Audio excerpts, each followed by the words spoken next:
Okay, तो ये stages हैं कि किस तरह से वर्क होता है डीबीटी में। सबसे पहले प्री ट्रीटमेंट है, देन फर्स्ट ये 4 to 6 वीक्स हो सकता है। देन क्या होता है कि स्टेज 1 में कमिटमेंट होती है, सेफ्टी पर स्टेबिलिटी पे वर्क होता है। स्टेज 2 में जो सिम्टम्स हैं उनके उनको रिड्यूस करने पे वर्क होता है। और जो स्टेज 3 है उसमें एक्सेप्टेंस और चेंज पे वर्क किया जाता है और इमोशंस को रेगुलेट किया जाता है। तो यानी इतनी कम्प्रिहेंसिव ये थेरेप्यूटिक अप्रोच है कि किस तरह से चला जा रहा होता है। पहले गोल्स जो है वो सेट किए जाते हैं, फिर प्री ट्रीटमेंट में देन उनको टारगेट किया जाता है इस अंदाज में। सबसे पहले इंपॉर्टेंट चीज़ें कवर की जाती हैं, life threatening behaviours, therapy interfering behaviours, ताकि थेरेपी अच्छे अंदाज में कंटिन्यू हो सके। और इस तरह से ये स्टेजेस जो हैं वो इन पे वर्क किया जाता है। तो हमने बात की, ये 4 मॉड्यूल्स होते हैं: mindfulness, distress tolerance, emotional regulation and interpersonal effectiveness. Dialectical thinking जो है वो इम्पोर्टेंट होती है। डायलेक्टिकल बिहेवियरल थेरेपी है, राइट। तो डायलेक्ट्स का जो तस्वर है उसको समझना जरूरी है कि ये बैलेंस करता है दो चीज़ों को, और वो चीज़ें हमें दिखने में ऑपोजिट नजर आ रही होती हैं। जैसे कि एक्सेप्टेंस और चेंज है, या तो हम समझते हैं कि चीज़ों को एक्सेप्ट कर सकते हैं या उनको चेंज करना होता है। लेकिन ये चीज़ें इस तरह से नहीं होती हैं। लाइफ में दोनों चीज़ें होना ज़रूरी है। हमें एक्सेप्ट भी करना होता है और चेंज भी करना होता है। एक्सेप्टेंस जो है वो मस्ट होती है चेंज के लिए। अगर हम एक चीज़ को एक्सेप्ट नहीं कर पा रहे तो हम उस पर वर्क नहीं कर पाएंगे और उसको चेंज नहीं कर पाएंगे।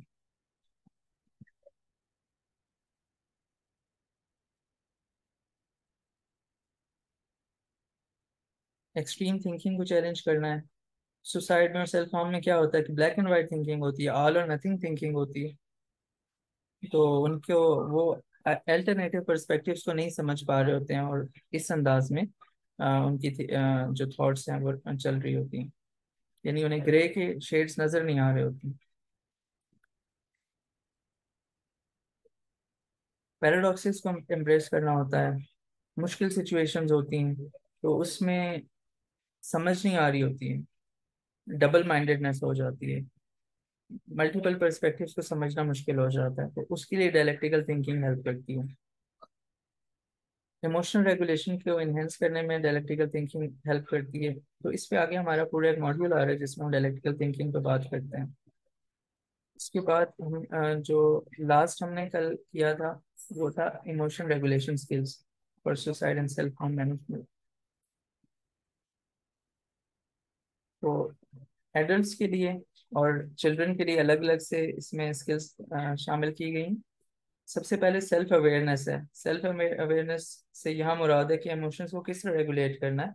इमोशंस को पहले जानना है कि कौन से इमोशंस हैं, आप उन्हें आइडेंटिफाई कर पाए डिफरेंट इमोशंस को। आपके पास वोकेबलरी हो, आप उन इमोशंस को नाम दे पाए, आपको मालूम हो कि कौन सा इमोशन।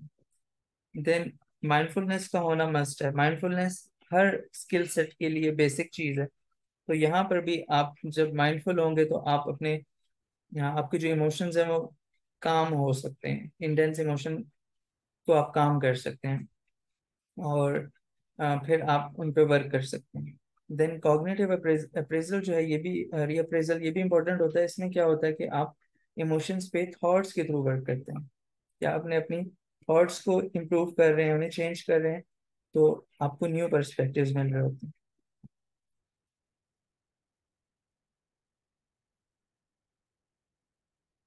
देन एडेप्टेबिलिटी है। जब आप अडाप्ट करते जाते हैं तो क्या होता है कि आप लाइफ चेंजेस से कोप कर पाते हैं। अडेप्टेबिलिटी से ये मुराद है कि आप उन चीज़ों को हैबिचुअलाइज हो रहे हैं, आप अडाप्ट कर रहे हैं, आप उन सिचुएशंस में उनको फेस करना सीख रहे हैं। देन सेल्फ कंपैशन है, ये बहुत इंपॉर्टेंट है। जाहिर है कि हम बात करें नॉन जजमेंटल होने की, जजमेंट नहीं करनी है। तो सेल्फ कंपैशन से क्या होता है कि ये सिर्फ थॉट्स में नहीं बल्कि आपके एक्शंस में सेल्फ केयर होनी चाहिए। तो इससे भी आपके जो इमोशंस हैं वो इम्प्रूव होते हैं। देन सीकिंग इमोशनल सपोर्ट, खुद से भी और दूसरों से भी। आप इमोशनल सपोर्ट सीख कर रहे होते हैं, ये इंपॉर्टेंट होता है। तो ये 5 इमोशनल रेगुलेशन स्किल्स थी।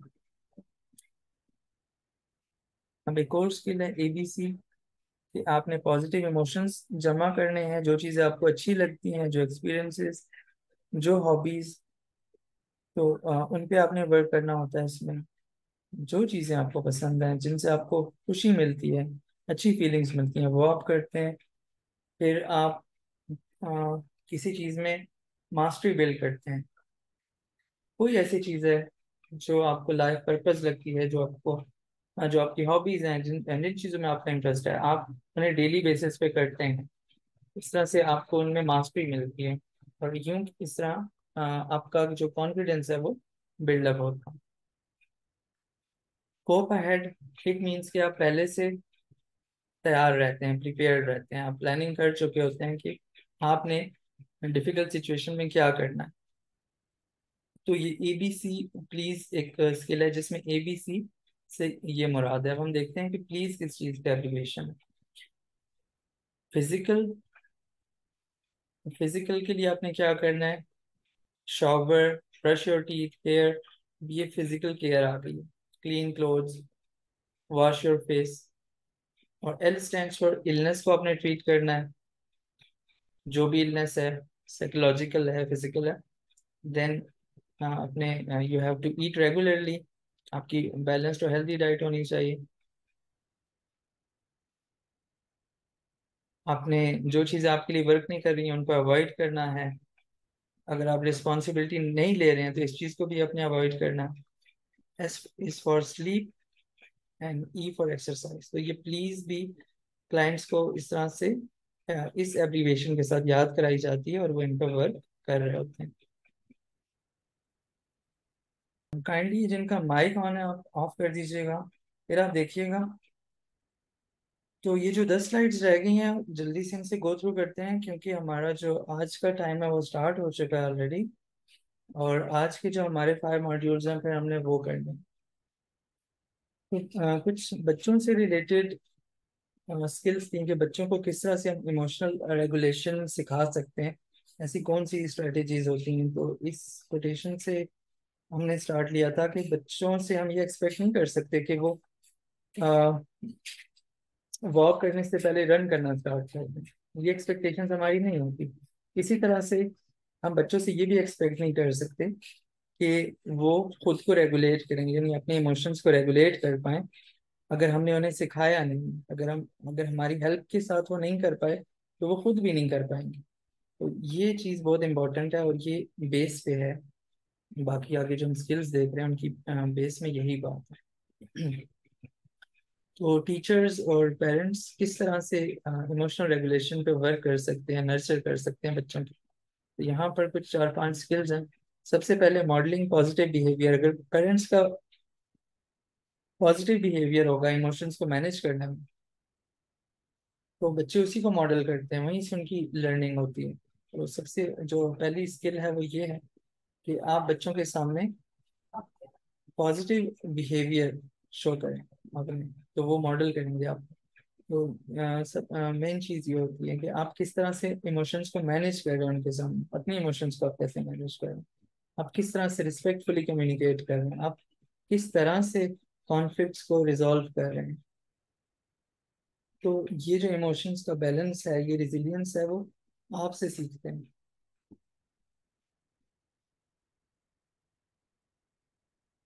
देन एक और स्किल है कि रिस्पॉन्स टाइम को डिले करना। अब हम जानते हैं कि जो फाइट और फ्लाइट रिस्पॉन्स होता है, जो स्ट्रेस का रिस्पॉन्स होता है बायोलॉजिकल, वो कुछ देर के लिए होता है, वो जल्दी सेटल डाउन हो जाता है। तो अगर ये आदत हो कि रिस्पॉन्सेस को, रिएक्शंस को फौरी तौर पर ना किया जाए, बल्कि कुछ देर के लिए डिले कर दिया जाए, तो इस वजह से क्या हो सकता है, ये हेल्प हो सकती है कि उन्हें बाद में फिर अफसोस नहीं हो। अगर वो इंटेंस मोमेंट पे बिहेव कर जाते हैं तो बाद में उन्हें अफसोस हो सकता है। तो इस वजह से ये एक अच्छी स्किल और हैबिट होगी कि डिले रिस्पॉन्स टाइम, फौरन से रिस्पॉन्ड नहीं करना बल्कि डिले करना। Developing emotional vocabulary. इमोशंस को आइडेंटिफाई कर पाना, जिस तरह से हमने एडल्ट्स के लिए बात की थी, उसी तरह से बच्चों के लिए भी ये स्किल इम्पोर्टेंट है कि उन्हें पता हो कि कैसा वो फील कर रहे हैं इस वक्त, कौन से इमोशंस हैं, तो उनको वो वर्ड्स दे सकें, उन्हें बता सकें कि वो ऐसा फील कर रहे हैं। तो इससे उनकी सेल्फ अवेयरनेस बढ़ती है और वो इमोशंस को इजीली रेगुलेट कर सकते हैं। एक्शंस और कॉन्सिक्वेंसेस का बताया जाना जरूरी होता है कि अगर आप इस तरह से करेंगे तो इसके ये कॉन्सिक्वेंसेस हो सकते हैं, अगर आप स्टडी नहीं करेंगे तो आप फेल हो सकते हैं। तो इस तरह से एक चार्ट बनाया जा सकता है फैमिली की तरफ से या टीचर्स की तरफ से कि ये एक्टिविटीज हैं और इनके आउटकम्स ये हो सकते हैं, ये पॉजिटिव एक्टिविटीज हैं, इनसे आपके ये कॉन्सिक्वेंसेज हैं, ये नेगेटिव एक्टिविटीज हैं और इनसे ये हो सकते हैं, ताकि फिर वो उसके अकॉर्डिंग डिसाइड कर सकें कि उन्होंने क्या करना है। देन इसके बाद है लेट देम डिटेक्ट स्ट्रेस। अगर आप चाहते हैं कि आपके बच्चों में इमोशनल रेगुलेशन हो, तो आप उनकी हेल्प करें कि उन्हें पता हो कि आपके जो स्ट्रेसर्स हैं वो कौन से हैं। तो ये साइको एजुकेशन मस्ट होती है, किस चीज़ से उन्हें कैसी फीलिंग आ रही, पेरेंट्स से दूरी अगर हो रही है तो वो कैसा फील कर रहे हैं और उसको वो कैसे मैनेज करेंगे इस चीज़ को। अगर फ्रेंड्स के साथ कोई झगड़ा हो जाता है, बहस हो जाती है, देन वो उसको किस तरह से लेकर चलेंगे। तो वो यहीं से बेसिक जो है वो बचपन से सीख रहे होते हैं कि किस तरह से उन्होंने इस स्ट्रेस से निकलना है, किस तरह इसको लेके चलना है, किस तरह से गो थ्रू करना है इसमें से वो। ये तो नेचुरल होता है ना, नेचुरल रिस्पॉन्स होता है। तो अब किस तरह से उन्होंने बिहेव करना है, इस तरह से वो अपने इमोशंस को रेगुलेट कर सकते हैं। तो आज हमने स्टार्ट करना था डिस्ट्रेस टॉलरेंस की स्किल्स, और जो कि क्राइसिस सिचुएशंस में यूज की जाती हैं। अब क्राइसिस सिचुएशन में क्या होता है, खासकर जब हम देख रहे होते हैं कि सेल्फ हार्म तक बात जाती है।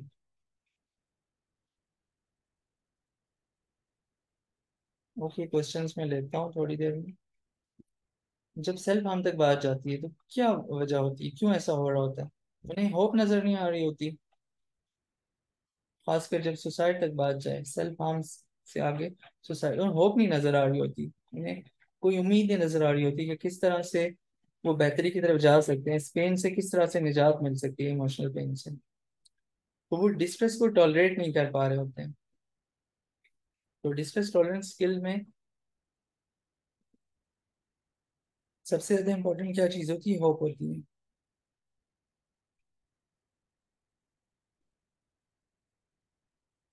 तो इसी तरह से जब सुसाइड इम्पल्स की बात हो रही है, वहां पर भी जो सबसे ज्यादा इम्पोर्टेंट चीज है वो होप होती है। इस कोटेशन से हम स्टार्ट किया, अब हम आगे देखते हैं सिवियर डिप्रेशन में हम किस तरह किसी की हेल्प कर सकते हैं, क्योंकि जो हम बात कर रहे हैं सेल्फ हार्म की, सुसाइड की, तो ये सिवियर डिप्रेशन में बहुत ज्यादा लाइकली होती है। तो अब इसमें हम किस तरह से हेल्प कर सकते हैं अगर कोई शख्स सिवियर डिप्रेशन फेस कर रहा है।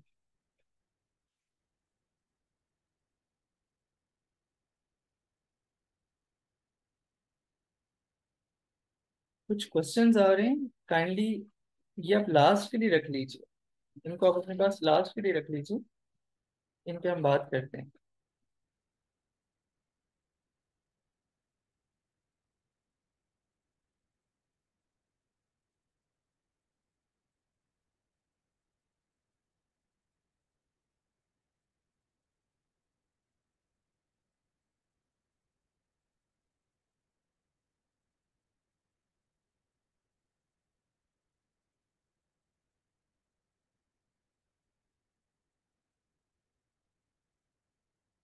तो डिप्रेशन में, अगर सिवियर डिप्रेशन में कोई है, हम उनकी किस तरह से हेल्प कर सकते हैं। सबसे पहले ये है कि आपने सपोर्टिव होना है और केयरिंग होना है उनके लिए। यानी अगर कोई डिप्रेस्ड है तो आप उन्हें उनके डिप्रेशन के लिए ब्लेम तो नहीं कर सकते, इट इज अ डिजीज। ठीक है, आप उन्हें ब्लेम नहीं कर सकते। काइंडली मुझे टेक्स्ट ना करें।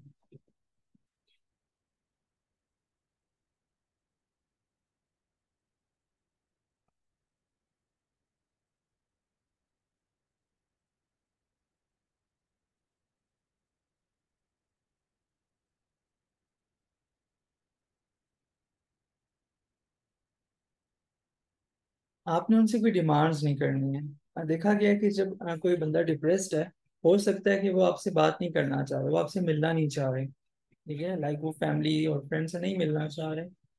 तो आपने उनसे एक्सपेक्टेशंस नहीं रखनी है, आपने उनको रिलैक्सेशन देनी है।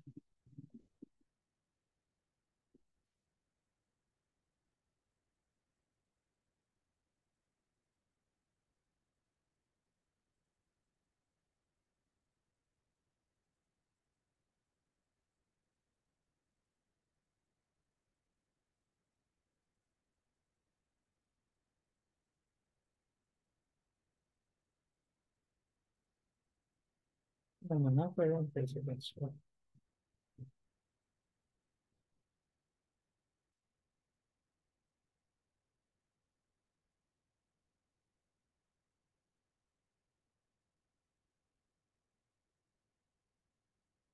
क्या हुआ?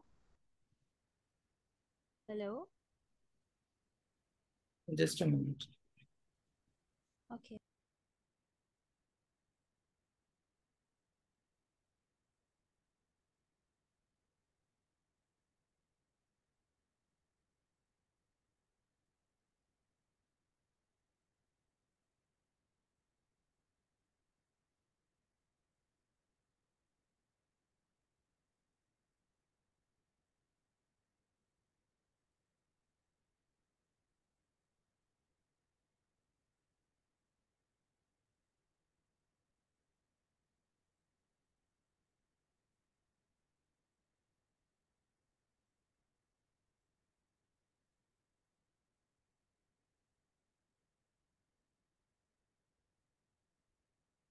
सो आपने जब उनके लिए इजी हो, जब वो कंफर्ट फील कर रहे हैं अगर, तो आपने तब उनके लिए फिजिकली प्रेजेंट रहना है।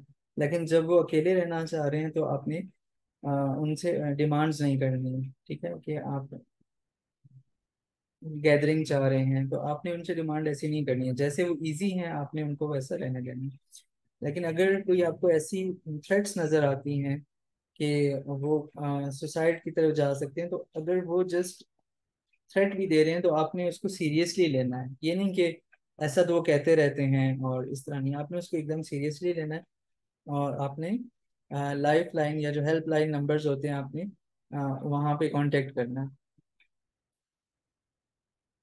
तो आप किस तरह से हेल्प कर सकते हैं, इसके अलावा आप ट्रीटमेंट तक उन्हें पहुंचा सकते हैं, ट्रीटमेंट की एक्सेस देके उनकी हेल्प कर सकते हैं, केयर प्रोवाइडर को कॉल कर सकते हैं, आप सर्च कर सकते हैं उनके लिए कहाँ पे बेस्ट ट्रीटमेंट होता है। और या आप उन्हें पहली अपॉइंटमेंट के लिए खुद भी ले जा सकते हैं। तो इस तरह से आप किसी की शेयर डिप्रेशन में हेल्प कर सकते हैं। अब यहाँ पर इस डायग्राम में हम देखते हैं कि सुसाइड के रिस्क लेवल्स कैसे हो सकते हैं, यानी कहाँ से कहाँ तक। स्टार्ट में यूँ होता है यहाँ के नो थॉट्स, सुसाइड के कोई थॉट्स नहीं होती हैं और कोई खतरे की बात नहीं है यहाँ पे। तो अगर उन्हें कोई मेंटल हेल्थ प्रॉब्लम्स हैं, ठीक है, हर इंसान को हो सकते हैं, एंगर है, कोई प्रॉब्लम्स हैं, तो जस्ट उन्हें थेरेपी की नीड है। और यहाँ पर कोई इतनी खतरे की बात नहीं है। आगे इस तरह होता है कि अगर वैग थॉट्स हैं, क्लियर थॉट्स नहीं है, लेकिन किसी हद तक सुसाइड से रिलेटेड या सेल्फ हार्म से रिलेटेड थॉट्स हैं, तो उनको वैग थॉट्स कहा गया है। तो ये इसका दूसरा लेवल आ गया है। यहाँ पे हल्का सा रिस्क आना स्टार्ट हो गया कि उनको कुछ थॉट्स आ रही हैं, अनक्लियर है लेकिन थॉट्स आ रही हैं, ठीक है। तो इसके लिए भी उनको थेरेपी के लिए जाना होता है कि अब फर्स्ट टाइम उनको इस तरह की थॉट्स आ रही। देन जो नेक्स्ट लेवल है, यहाँ पर रिस्क थोड़ा सा ज्यादा है। अब यहाँ पर उन्हें थॉट्स आ रही होती हैं, पहले तो वैग थॉट्स थी, अब उन्हें क्लियरली सुसाइडल थॉट्स आ रही हैं,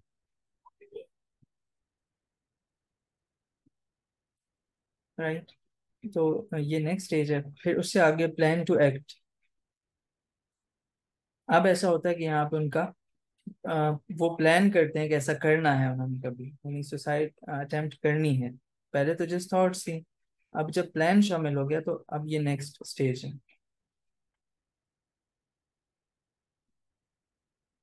तो अब यहाँ पर आके हमें इमरजेंसी को कॉल करनी होती है, हमने यानी हेल्प के लिए हमें कॉल करनी होती है इस जगह पर। अगर वो प्लान कर रहे हैं और हमें मालूम हो जाता है, जितने फैक्टर्स थे, रिस्क फैक्टर्स थे, वो हम स्टडी कर चुके हैं। तो जैसे ही हमें मालूम होता है, तो ये अब हाई रिस्क का लेवल है। और इसके बाद जो सबसे ज्यादा जो रिस्क की चीज वो ये हो सकती है कि अब उन्होंने तैयारी स्टार्ट कर ली, सुसाइड अटेम्प्ट की उन्होंने प्रेपरेशन जो है वो स्टार्ट कर ली है। लाइक वो अपने जो लव्ड वन है उनसे मुलाकात कर रहे हैं, कि वो जाने लगे हैं इस सेंस में, या वो अपनी जो उनकी बिलोंगिंग्स हैं, जो पोजेशंस हैं, वो दे रहे हैं लोगों को। और इस तरह से लग रहा है कि अब वो दे आर प्रिपेयर्ड। तो इस तरह से ये 5 रिस्क लेवल्स हो सकते हैं सोसाइटी के।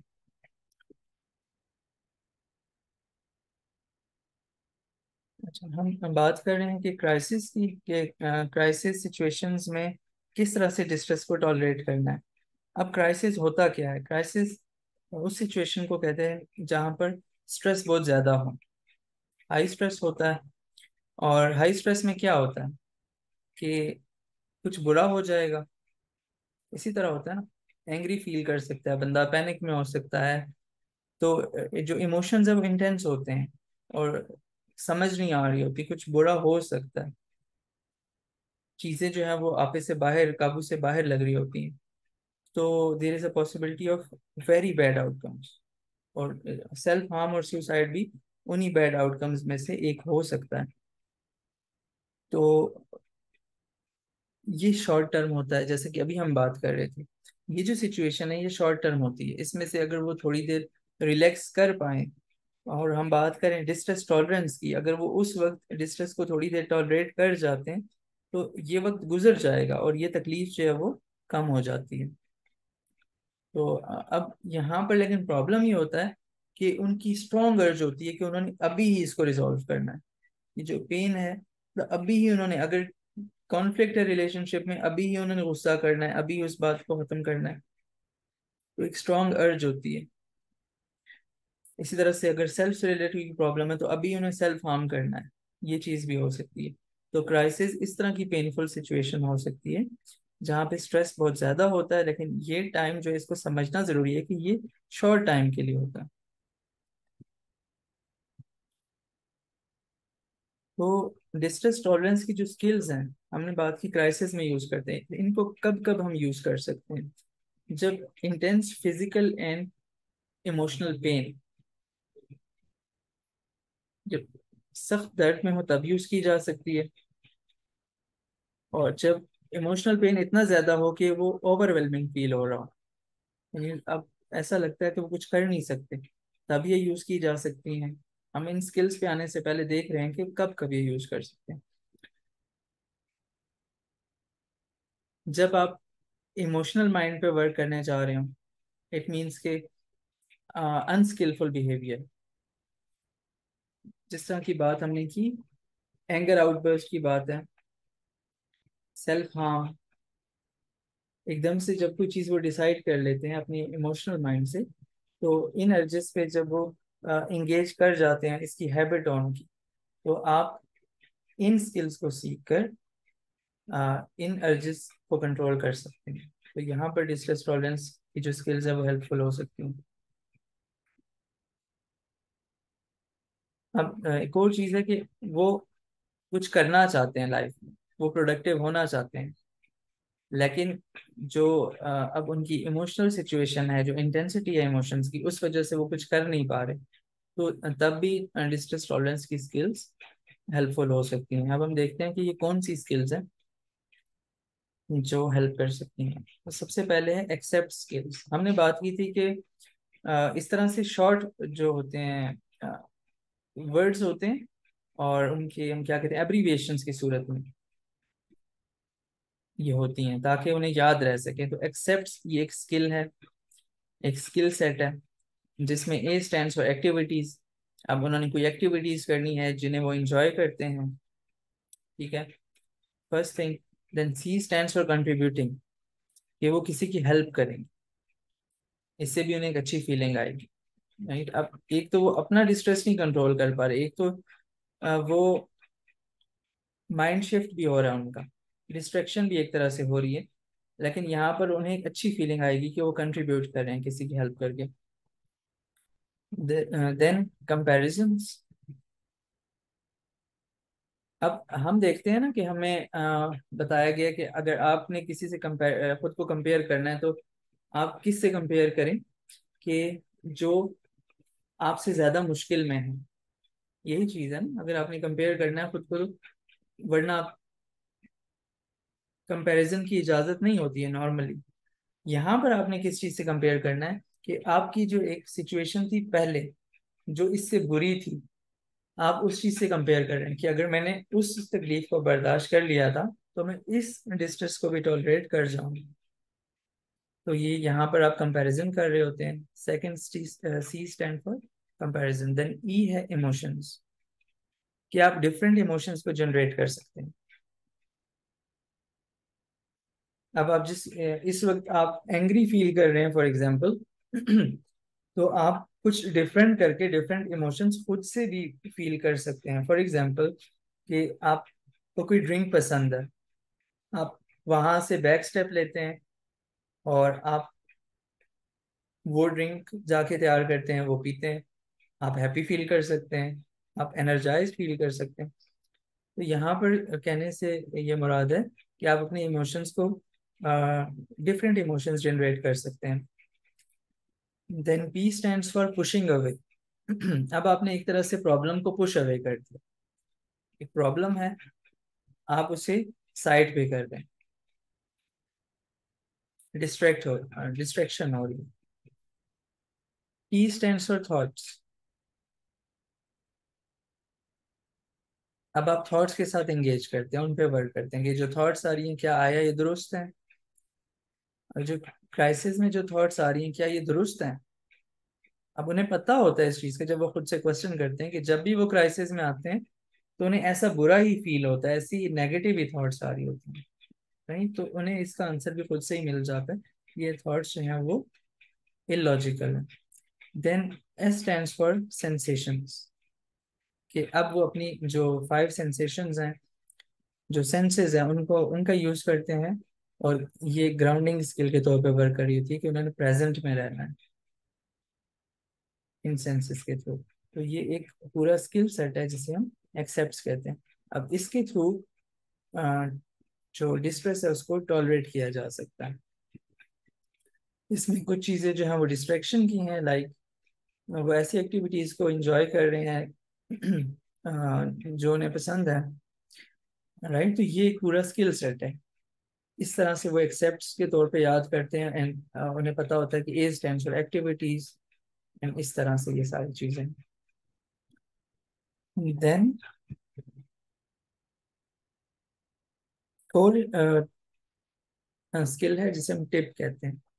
Tip stands for temperature, intense exercise, paced breathing, and paired muscle relaxation. तो सबसे पहले ये है कि टेम्परेचर, फॉर एग्जांपल एंगर है, एंगर बहुत ज्यादा आता है किसी को, तो वो क्या करते हैं कि हाथ में बर्फ पकड़ लेते हैं, या बहुत ज्यादा सैडनेस है फॉर एग्जांपल, तो टेम्परेचर को चेंज करने से क्या होता है कि एक डिफरेंट सिचुएशन हो जाती है। लेकिन हमें भी, हाँ, हमारे दीन ने भी हमें बताया कि जब आपको सख्त गुस्सा आता है आप क्या करें, वजू बना लेने का कहा गया है, बताया गया, राइट। नहीं, पोजीशन चेंज करने का बताया गया, आप पानी पी लें, ये कहा गया है ना। तो टेम्परेचर चेंज की बात वहां पर भी है। तो इससे आपको एक डिफरेंट फीलिंग मिल सकती है। देन इंटेंस एक्सरसाइज, आप तेजी से चल सकते हैं, सीढ़ियाँ चढ़ सकते हैं। तो अब ये इंटेंस एक्सरसाइज जो है, ये भी आपको काम डाउन करने में हेल्प करेगी।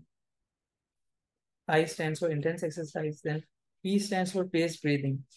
अब क्या होता है क्राइसिस सिचुएशन में, क्या होता है, आपका सांस फूल जाता है, दिल की धड़कन तेज होती है, स्ट्रेस में इस तरह होता है। तो पेस ब्रीदिंग से क्या होगा, आप उस सिचुएशन से निकल आएंगे, वहां पे आपकी हार्ट बीट तेज हो गई थी, सांस फूल रहा था। स्लो ब्रीथ करने से आपकी जो हार्ट बीट है वो वापस अपनी जगह पे आ जाती है, जो सांसें हैं वो नॉर्मल हो जाती हैं। तो ये भी हेल्पफुल होती है। इसी तरह से पेयर्ड मसल रिलैक्सेशन, एक तो हम कहते हैं कि पीएमआर, प्रोग्रेसिव मसल रिलैक्सेशन। तो ये क्या है कि आप अपने जो बॉडी के मसल्स हैं फ्रॉम हेड टू टो, आप उनको पहले टेंस करते हैं फिर रिलैक्स करते हैं। तो इसको आपने सांस लेने के साथ आपने पेयर करते हैं, यानी आप ब्रीदिंग भी कर रहे हैं साथ में और मसल्स को रिलैक्स भी कर रहे हैं। तो ये चारों चीजें ये जो हैं स्किल सेट, इसकी जब आप करते हैं परफॉर्म, तो इससे आपको बेहतरी फील होती है और आपका जो डिस्ट्रेस का लेवल है वो कम हो जाता है। देन है स्टॉप स्किल। तो stop, STOP, S stands for stop, कि आप रुक जाएं। जब आप इंटेंस इमोशंस फेस कर रहे हैं और आपको अर्ज हो रही है कि आपने कुछ करना है, अभी एंगर आउटबर्स्ट करना है या खुद को हार्म करना है, वहां पे आप क्या करें? सबसे पहले आप रुक जाएं, फिर टेक अ स्टेप बैक। आपने उस सिचुएशन से थोड़ा सा पीछे हट के देखना है, पीछे हट जाना है। देन आपने ऑब्जर्व करना है उस सिचुएशन को, आपने एक डिफरेंट पर्सपेक्टिव से देखना है, और फिर आपने प्रोसीड करना है। तो जाहिर है जब आप यहाँ पर सेकंड आप एक तरह से आगे बढ़ने लगे थे तो वो आपका इमोशनल माइंड था। लेकिन जब आप रुक गए, आपने ऑब्जर्व किया, फिर जब आप आगे जाके प्रोसीड करेंगे तो डिफरेंटली करेंगे। तो यहाँ पर अब आप माइंडफुली प्रोसीड कर रहे हैं, आप अपने सेंसेस में हैं। यहाँ पे आप वाइज माइंड के साथ प्रोसीड कर रहे हैं। आगे जाके हम बात करते हैं कि इमोशनल माइंड और लॉजिकल माइंड और वाइज माइंड में क्या फर्क है। तो ये जो स्किल है इस तरह से वर्क करती है कि आप एट द एंड डिस्ट्रेस को टॉलरेट कर गए कामयाबी से। जब आप रुक गए, आपने स्टेप बैक किया, ऑब्जर्व किया और फिर माइंडफुली आप प्रोसीड किया, फिर इस तरह से आपका जो डिस्ट्रेस है अ, वो सिचुएशन गुजर जाती है। देन आप खुद को सूद कर सकते हैं सिक्स सेंसेस के थ्रू। यहाँ पे सिक्स सेंस जो है उसको मोशन बताया जा रहा है। जो चीजें आपको पसंद है, जो सीनरीज, जो व्यूज आपको पसंद है, उनको आप देख सकते हैं। जो चीजें आपको पसंद है आप उन्हें सुने, परफ्यूम्स जो आपको पसंद है उन्हें स्मेल किया जाए, जो चीजें आपको पसंद है आप उन्हें टेस्ट करें, उन्हें खाएं। और फिर टच की सेंस का यूज।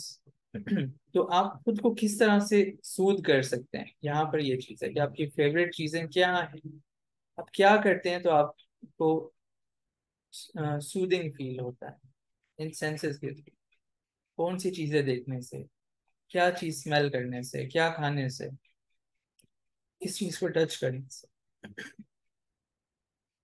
और कौन से स्पोर्ट्स में, स्पोर्ट्स अगर आप स्पोर्टिंग करते हैं, स्विमिंग करते हैं, इसी तरह से वॉक करते हैं, कौन सी ऐसी चीजें हैं कि जिनसे आपका सेल्फ जो है वो सूद हो सकता है। तो ये स्किल भी बहुत हेल्पफुल होती है डिस्ट्रेस को टॉलरेट करने के लिए। इसके अलावा कौन सी डिस्ट्रेस टॉलरेंस स्किल्स हो सकती हैं कि अगर आप एंग्री हैं तो गुस्से के टाइम पे आपने ओपननेस का पोस्चर देना है, यानी आप अपने ओपन हैंड शो कर रहे हैं, क्योंकि the mind mimics what the body is saying. जो जिस्म कह रहा होता है तो माइंड उसी को कॉपी कर लेता है। अगर आप हैंड शो कर रहे हैं कि मुझसे आपको कोई खतरा नहीं है, चाहे आपके माइंड में एंगर था लेकिन आपने फिजिकली शो कर दिया कि ऐसा कुछ होगा नहीं, और आपने बॉडी बॉडी से शो कर दिया, तो ब्रेन भी काम हो जाएगा। तो इस चीज की बात हो रही है कि विलिंग हैंड्स, राइट। तो आप ये शो कर रहे हैं कि आप एंगर आपको फील जरूर हुआ है लेकिन आपने ओपननेस का पोस्टर दिया। तो आपके माइंड ने आपके बॉडी की जो बॉडी का जो पोस्टर है ओपननेस का, उसको कॉपी कर लिया और आपका माइंड भी अब ओपन हो गया। देन जब आप स्ट्रेसफुल हैं, स्ट्रेस की सिचुएशन है, आपने सॉफ्ट सी स्माइल देनी। जिसे हम हाफ स्माइल कह सकते हैं।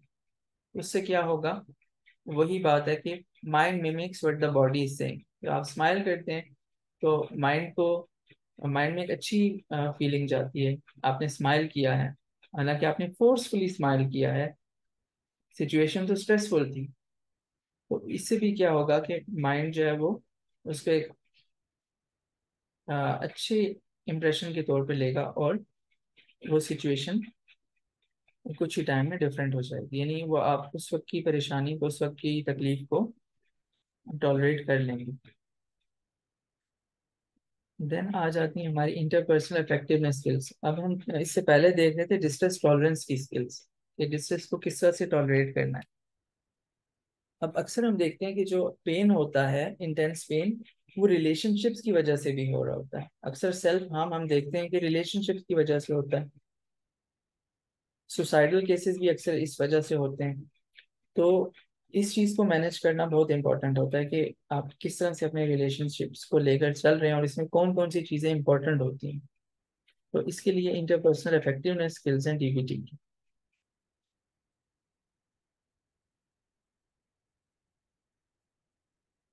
सबसे पहले है dear man. Dear man skill है,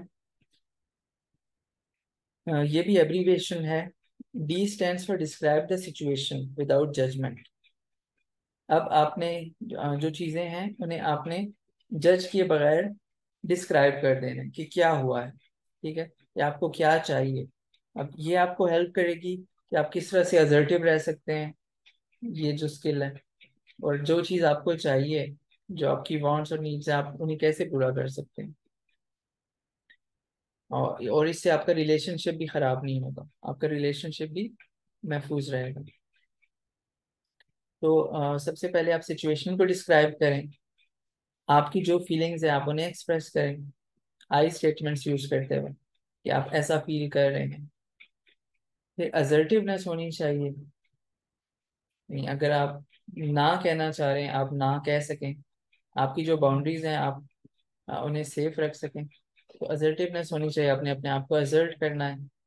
फिर R stand for reinforce reward. अगर किसी ने आपके साथ अच्छे से रिस्पॉन्ड किया है तो आप उन्हें थैंक यू कह सकते हैं, आप उन्हें कोई स्माइल दे सकते हैं, कोई गिफ्ट दे सकते हैं, ठीक है। ये नहीं कि किसी भी वे में आपने उन्हें री इन्फोर्स करना है या रिवॉर्ड करना है। तो ये तो हो गया dear. Now man stands for mindful, appear confident and negotiate. अब रिलेशनशिप्स में देखिए ये चीजें भी इंपॉर्टेंट होती हैं। एक तो आपने माइंडफुल रहना है, आपने इस चीज पे फोकस करना है कि आपको क्या चाहिए, क्योंकि सेल्फ भी इंसान का इंपॉर्टेंट होता है। आपको इस वक्त क्या चाहिए, आपने क्या करना है। कहीं आप ओवरली नाइस तो नहीं हो रहे, कहीं आप नो कहना चाह रहे हैं शायद, लेकिन आप नो नहीं कह पा रहे, ऐसा तो नहीं। आपने माइंडफुल रहना है, right. First thing. Second, appear confident. आपका आई कांटेक्ट कैसा है, ये चीजें मैटर कर रही होती हैं। आपका पोस्टर कैसा है, और आपकी जो वॉइस है, टोन है, क्या वो कॉन्फिडेंट है। तो आपने कॉन्फिडेंस शो करना है। देन निगोशिएट करना है। निगोशिएशन के लिए आपने ओपन रहना है, यानी कि जो अगर कोई कॉन्फ्लिक्ट है तो उसको किस तरह से आप रिजॉल्व कर रहे हैं, या अगर कोई डील आपने करनी है तो आपने किस तरह से निगोशिएट कर रहे हैं। आप दूसरे बंदे की भी राय लें, अपनी राय भी शामिल करें, फिर देखें कि किस तरह से दोनों के लिए विन विन सिचुएशन हो सकती है, उनका भी फायदा हो रहा है, आपका भी फायदा हो रहा है। तो ये एक इंटरपर्सनल इफेक्टिवनेस स्किल थी। इसी तरह से हम बाकी स्किल्स देखते हैं। नेक्स्ट है give, GIVE। Now give stands for के पहले तो आपने जेंटल रहना है। जेंटल से यहाँ ये मुराद है कि आपने दूसरों के साथ अच्छा रहना है, उन पे किसी भी तरह का वर्बल या फिजिकल अटैक नहीं करना, कोई थ्रेट्स नहीं होनी चाहिए, जजमेंट पास नहीं करनी है। तो ये जी है, B gentle. I stands for act interested. अब आपने इंटरेस्ट भी शो करना है,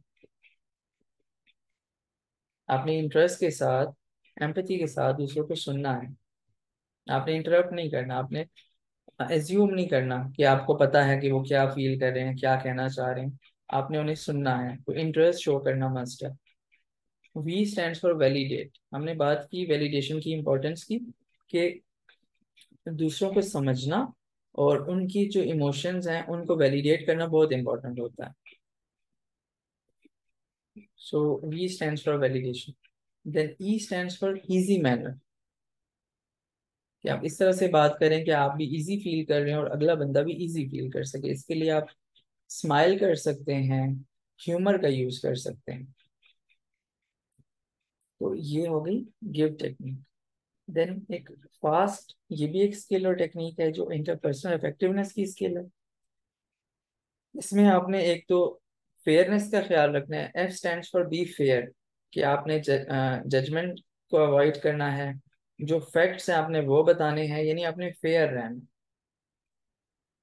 आप कोई मीनिंग नहीं दे रहे सिचुएशन को, बल्कि जो जैसा हुआ है वैसा आप बयान कर रहे हैं। This is F. A stands for don't apologise. इसका ये मतलब है कि आपने ओवर अपोलोजाइज नहीं करना। इसका ये मतलब नहीं है कि अगर आपसे गलती भी हो जाए तो आपने सॉरी नहीं कहना, बल्कि इट मीन्स कि आपने ओवर अपोलोजाइज नहीं करना। अक्सर आदत होती है कि वैसे सॉरी कहते रहते हैं विदाउट एनी रीजन। तो आपने यहाँ पर इससे ये मुराद है कि आपने अपोलोजाइज नहीं करना जब आपको नहीं करना चाहिए उस, यानी आपको असर्टिव होना। देन आपने अपनी वैल्यूज से स्टिक रहना है, यानी जिस चीज के लिए आप स्टैंड करते हैं, जो चीजें आपके लिए इंपॉर्टेंट है, आपने उनसे जुड़े रहना है। और टी है कि आपने सच बोलना। आपने चीजों को एग्जेजरेट नहीं करना, जैसे कि हमने पहले बात की, फैक्ट्स को बयान करना। इंसाफ पसंदी आपने शो करनी है, फेयर रहना है। इसी तरह से ट्रूथफुल रहना है। जो फैक्ट्स हैं आपने उनकी बात करनी है, डिसऑनेस्ट नहीं होना, क्योंकि इससे फिर आपकी जो सेल्फ रिस्पेक्ट है वो कम हो जाती है। तो ये एक फास्ट स्किल है जो इंटरपर्सनल रिलेशनशिप्स के लिए बहुत हेल्पफुल हो सकती है। देन एक और स्किल है थिंक। थिंक में ये है कि ई stands for think about it from the other person perspective. दूसरे के पॉइंट ऑफ व्यू से सोचें, वो कैसा फील कर रहा होगा, वो कैसा सोच रहा होगा। फिर have empathy.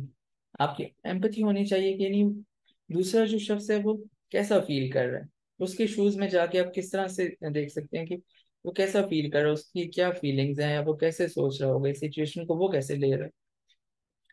Then interpretations, I stands for interpretations. क्या इस सिचुएशन की और भी इंटरप्रिटेशंस हो सकती हैं, क्या और भी पर्सपेक्टिव्स हो सकते हैं, या जिस तरह मैं सोच रहा हूँ बस इसी तरह से, इंटरप्रिटेशंस को देखना है। Then N stands for notice way the other person has been trying to help. कि अब दूसरा बंदा किस तरह से आपकी केयर करना शो कर रहा है, या आपकी हेल्प करना शो कर रहा है। हमने दूसरे के पॉइंट ऑफ व्यू से देखना है, और ये भी देखना है कि वो किस किस्म के प्रॉब्लम्स और स्ट्रेसेस को फेस कर रहा होगा, आपने नोटिस करना है। एंड के स्टैंड्स फॉर काइंडनेस, कि आपने जेंटल रहना है। तो देखें, अब ये जब आप ये स्किल यूज कर रहे होंगे जिसमें आप दूसरे के पॉइंट ऑफ व्यू से भी सीख समझ रहे हैं, सोच रहे हैं, और उनके अच्छे जो चीजें हैं उनको भी आप एक्सेप्ट कर रहे हैं कि वो हेल्प करना चाह रहे होंगे, केयर, और उनके स्ट्रेसेस और प्रॉब्लम्स को भी नोटिस कर रहे हैं, तो अब यहाँ पर एम्पैथी तो होगी। जब एम्पैथी होगी, लिसनिंग होगी, तो रिलेशनशिप्स इंप्रूव होती हैं। इसी तरह से एक और चीज है कि आपने नो किस तरह से कहना है। टू सिंपल स्टेप्स में, अगर आपको नो कहना पड़ रहा है, अगर आप एक चीज नहीं करना चाह रहे, तो आपने वैसे ही खुद पे बोझ नहीं ले लेना कि ठीक है, या खामोशी से आपने इशारा कर दिया। आपने असर्टिव होना है। सबसे पहला स्टेप है कि आपने वैलिडेट करना है दूसरे पर्सन की नीड को और डिजायर को, कि ठीक है, वो ऐसा चाह रहा है कि आप उसकी हेल्प कर दें, लेकिन शायद आप बिजी हैं, या आप अपने टास्क कर रहे हैं, आप में इतनी एनर्जी नहीं है, या आप नहीं करना चाह रहे सिंपली। तो आपने उस शख्स की नीड को तो वैलिडेट कर दिया कि आप ऐसा चाह रहे हैं, लेकिन आप अपनी जो आपकी प्रेफरेंस है आप उसे क्लियरली स्टेट कर दें कि मैं ऐसा अब नहीं कर सकता, मैं आपकी हेल्प नहीं कर पाऊंगा। ठीक है। तो इस तरह से आप दो सिंपल स्टेप्स में नो कह सकते हैं, क्योंकि बाउंड्रीज का होना जो है वो भी रिलेशनशिप्स में इंपॉर्टेंट होता है। जब आपने पहले से बताया होगा कि आप एक चीज नहीं कर सकते, तो दूसरा शख्स फिर आपसे एक्सपेक्टेशंस नहीं रखेगा। इसी तरह से एक डिस्ट्रक्टिव रिलेशनशिप है उसको एंड आप किस तरह कर सकते हैं। तो आपने इसमें इमोशनल माइंड से कभी नहीं सोचना। जब भी आप किसी रिलेशनशिप को एंड करने जा रहे हैं तो इमोशनल माइंड आपको एंड नहीं करने देगा। आपने हमेशा अपने वाइज माइंड से ये चीज सोचनी है। इस पे हम बात करते हैं वर्कशीट के थ्रू भी कि किस तरह से वाइज माइंड क्या होता है और इमोशनल माइंड क्या होता है। ओके, अगर तो रिलेशनशिप डिस्ट्रक्टिव है तो तब आप इन्हें इमोशनल माइंड से कभी नहीं सोचिए। देन अगर वो रिलेशनशिप इम्पोर्टेंट है और वो इतना डिस्ट्रक्टिव नहीं है लेकिन उस पर वर्क किया जा सकता है, उसे इम्प्रूव किया जा सकता है, आपको ये होप नजर आती है, तो फिर आपने प्रॉब्लम सॉल्विंग ट्राई करनी चाहिए। क्योंकि कोई भी रिलेशनशिप परफेक्ट तो नहीं हो सकता, दोनों तरफ से कुछ प्रॉब्लम्स हो सकते हैं। तो आपने उस डिफिकल्ट रिलेशनशिप को रिपेयर करने की कोशिश करनी चाहिए। और आप ये किस तरह कर सकते हैं, प्रॉब्लम सॉल्विंग के थ्रू कर सकते हैं। जो प्रॉब्लम्स हैं आप उनको लिसन करके कपल थेरेपी के थ्रू फॉर एग्जांपल आप उन्हें मैनेज कर सकते हैं। आप अल्टरनेटिव सॉल्यूशंस दे सकते हैं कि अभी वो किस तरह से सॉल्व कर रहे हैं, बेहतर अंदाज में वो किस तरह सॉल्व कर सकते हैं। इसी तरह से कोप अहेड यहाँ पे भी यूज किया जा सकता है कि अगर कोई प्रॉब्लमेटिक सिचुएशन आ जाएगी तो आप कैसे कोप करेंगे, या अगर आपको एंड करना पड़ जाता है रिलेशनशिप तो पहले से आप कैसे प्लान करते हैं, आपके माइंड में क्या पिक्चर है, क्या आपकी एक्सपेक्टेशंस कहीं बहुत ज्यादा तो नहीं।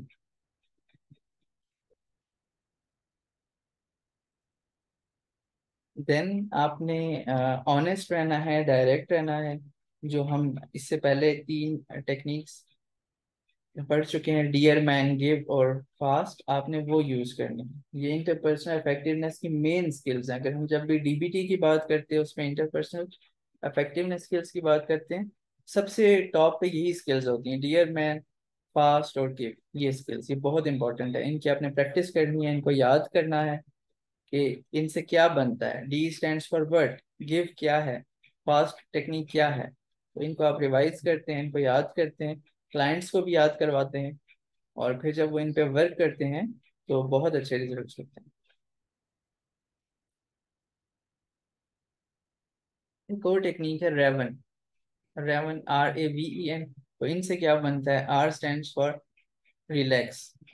अगर आपके कोई कॉन्फ्लिक्ट्स हो रहे हैं तो ये उस वक्त आपको आपकी हेल्प कर सकती है। और आपको आप इस चीज को अंडरस्टैंड कर सकते हैं कि आप दोनों की, यानी जिस शख्स से आपके कॉन्फ्लिक्ट है उसकी भी और आपकी भी वैलिड नीड्स हो सकती हैं। यानी दोनों दुरुस्त हो सकते हैं, जरूरी नहीं है कि एक कोई गलत ही होगा, या दोनों रॉन्ग भी हो सकते हैं किसी चीज में। तो यहाँ पर अंडरस्टैंडिंग की सारी बात होती है। तो सबसे पहले आपने रिलैक्स होना है, डीप डीप ब्रीदिंग करनी है आपने बोलने से पहले। क्योंकि अब हम इसकी साइंटिफिक रीजन भी देखिए कि जब हम स्ट्रेस में होते हैं या जब कॉन्फ्लिक्ट में जाते हैं, बहस बहस हो रही होती है, झगड़े की तरफ बात जा रही होती है, तो हमारा सांस फूल सकता है, ठीक है, उसको हम पैनिक कर सकते हैं। तो उस वक्त क्या होगा कि आपने रिलैक्स रखना है खुद को, उसके लिए डीप ब्रीदिंग हेल्पफुल हो सकती है। देन जो नेगेटिव हैबिट्स है आपने उनको अवॉइड करना है। यानी कुछ लोग धमकी दे देते हैं, दूसरे को ब्लेम कर लेते हैं। आपने फैक्ट्स वाली जो बात थी, हमने फास्ट स्किल में फैक्ट्स की बात की है कि सच बात है। कोशिश करनी है कि आप थ्रेटन नहीं कर रहे, ब्लेम नहीं कर रहे हैं, अबेंडन नहीं कर रहे हैं, उनको छोड़ नहीं रहे हैं उस टाइम पे।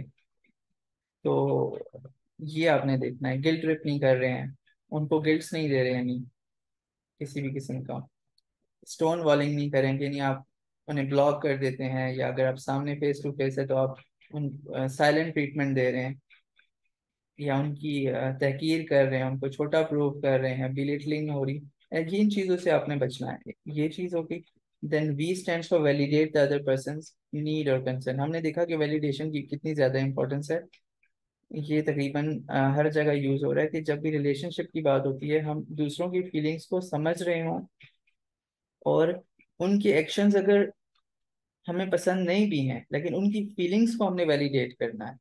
हो सकता है कि उनका एक्शन जो है वो नेगेटिव है, लेकिन उसके पीछे कोई फीलिंग तो है, तो आपने उनकी फीलिंग तो सुननी है, उसको तो वैलिडेट करना होगा। देन जो आपकी वैल्यूज है उनको एग्जामिन करें। ई स्टैंड्स फॉर एग्जामिन, कि आपकी क्या वैल्यूज हैं, आप कैसा ट्रीटमेंट चाहते हैं रिलेशनशिप में, आपकी क्या बाउंड्रीज हैं, जो चीजें आपको पसंद नहीं है क्या आप बताते हैं कि आप असर्टिव हैं, और आप दूसरों को कैसे ट्रीट करना चाहते हैं, इस मामले में आपकी क्या वैल्यू है, और आप हासिल क्या करना चाहते हैं, आपके लाइफ की गोल्स क्या हैं, ये सारी चीजें आपने एग्जामिन करनी होती हैं। और जब आप बात कर रहे हो, फॉर एग्जांपल कॉन्फ्लिक्ट अराइज कर रहा है ऐसी सिचुएशन में, तो आपकी वॉइस जो है वो न्यूट्रल होनी चाहिए। आप कोशिश करें कि आपकी वॉइस में एंगर नजर ना आ रहा हो। तो ये स्किल जो है ये भी काफी हेल्पफुल हो सकती है। देन कुछ और इंटरपर्सनल इफेक्टिवनेस स्किल्स हैं यहाँ पर। ऑब्जेक्टिव इफेक्टिवनेस, यहाँ पर अब आपको मालूम होना चाहिए कि आपके क्या ऑब्जेक्टिव हैं, आपके क्या गोल्स हैं, आप जो करना चाह रहे हैं उनसे आप क्या हासिल करना चाह रहे हैं। ठीक है ना, ये चीज इंपॉर्टेंट होती है कि आपके जो ऑब्जेक्टिव्स हैं आप उन्हें प्रायोरिटाइज कर रहे हैं, आपकी गोल्स हैं। अक्सर ये होता है कि कॉन्फ्लिक्ट्स क्यों अराइज कर रहे होते हैं कि एक बंदा बहुत ज्यादा गिविंग हो जाता है, अपने गोल से हट जाता है, फिर बाद में उन्हें बैड फीलिंग्स होती हैं, कॉन्फ्लिक्ट्स होते हैं। तो आप जो अपने गोल्स हैं, अपने ऑब्जेक्टिव्स हैं, उनको प्रायोरिटाइज करना भी सीखना है। देन इसके बाद रिलेशनशिप इफेक्टिवनेस, यानी जिस बंदे के साथ आपका रिलेशन है, चाहे वो आपके कोलीग हैं, चाहे फैमिली मेंबर हैं, पार्टनर हैं, फ्रेंड है, आपने उनके साथ जो आपका रिलेशन है उनके गोल्स को भी प्रायोरिटाइज करना है। जितने आपके गोल्स आपके लिए इंपॉर्टेंट हैं, आपकी नीड्स आपके लिए इंपॉर्टेंट है, उतनी ही उनकी नीड्स और गोल्स उनके लिए इंपॉर्टेंट है। तो उनकी सिचुएशन को आपने उनके पर्सपेक्टिव से देखना है, और इस तरह से आपने बिहेव करना है कि जो रिलेशनशिप को इम्प्रूव कर सके और बेहतरीन ताल्लुक आपके दरमियान रहे। तो रिलेशनशिप इफेक्टिवनेस भी इस तरह से इंपॉर्टेंट होती है। देन है सेल्फ रिस्पेक्ट इफेक्टिवनेस। जब आपने अपनी बाउंड्री सेट की हैं, आपको मालूम है कि आपने कौन सी चीजें आपके लिए एक्सेप्टेबल हैं, कौन सी एक्सेप्टेबल नहीं है, तो यहाँ पर आपकी जो इस चीज को हम कहते हैं कि सेल्फ रिस्पेक्ट इफेक्टिवनेस। जब आप अपनी नीड्स और गोल्स का तयन कर चुके होते हैं, तो फिर आपको मालूम होता है कि आपकी सेल्फ रिस्पेक्ट किस तरह से अफेक्ट हो सकती है, कौन से ऐसे बिहेवियर्स हैं जो आपको पसंद नहीं है, जो आपको हर्ट करते हैं। यहाँ पर बाउंड्रीज की बात आ जाती है। ठीक। अब ये जो सारी स्किल्स थी ये इंटरपर्सनल इफेक्टिवनेस स्किल्स थी, और ये रिलेशनशिप्स में हेल्प कर रही होती हैं कि आप किस तरह से कम्युनिकेट करते हैं, किस तरह से एम्पथाइज करते हैं, और किस तरह से Sir, I'm positive sorry relation to interrupt. बनाते Can हैं। you please repeat relationship effectiveness? Sorry. Uh, I'm sorry to interrupt. Can you please repeat relationship effectiveness? Okay, relationship effectiveness ये है, पहले तो सेल्फ की इफेक्टिवनेस होगी ना, कि आपके क्या ऑब्जेक्टिव्स हैं, आपकी नीड्स क्या हैं, आपके गोल्स क्या हैं, वो आपके लिए इंपॉर्टेंट है। ठीक है। अब जाहिर है हम इंटरपर्सनल रिलेशंस की बात करें, यानी किसी के साथ ताल्लुक है, चाहे वो आपके फ्रेंड्स हैं, चाहे पार्टनर हैं, चाहे फैमिली मेंबर हैं, चाहे कोलीग है जहाँ आप वर्क करते हैं, उनके साथ जो रिलेशन है आपका, तो उनकी भी नीड्स और गोल्स हैं। ठीक है। तो आप उनको भी प्रायोरिटाइज कर रहे हैं उनके पॉइंट ऑफ व्यू से, उनके परस्पेक्टिव से, यानी वो चीजें उनके लिए उतनी ही अहम है, यानी यहाँ पर आप उनकी बाउंड्रीज को सोच रहे हैं। ठीक है।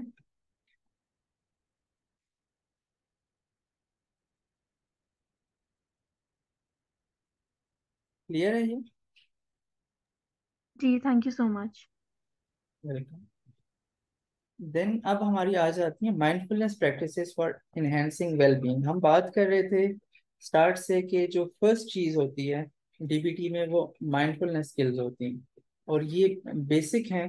और जब हमने अब इनके मॉड्यूल्स देखे हैं कि किस तरह से कब कब ये अप्लाई करते हैं, तो हमने देखा कि माइंडफुलनेस की जो स्किल्स हैं वो सबसे पहले होती हैं 2 वीक्स के लिए, फिर 6 वीक्स का नेक्स्ट मॉड्यूल आता है distress tolerance, then again mindfulness. यानी माइंडफुलनेस की प्रैक्टिस हर स्किल सेट की बेस पे होती हैं, और जब वो आप वो स्किल सेट प्रैक्टिस कर रहे होते हैं, आप उस वक्त माइंडफुलनेस की प्रैक्टिस को छोड़ नहीं रहे होते। माइंडफुलनेस की प्रैक्टिस इतनी ज्यादा इंपॉर्टेंट होती हैं, और डीबीटी को माइंडफुलनेस बेस्ड थेरेपी समझा जाता है, तो इसलिए माइंडफुलनेस को समझना बहुत ज्यादा इंपॉर्टेंट है।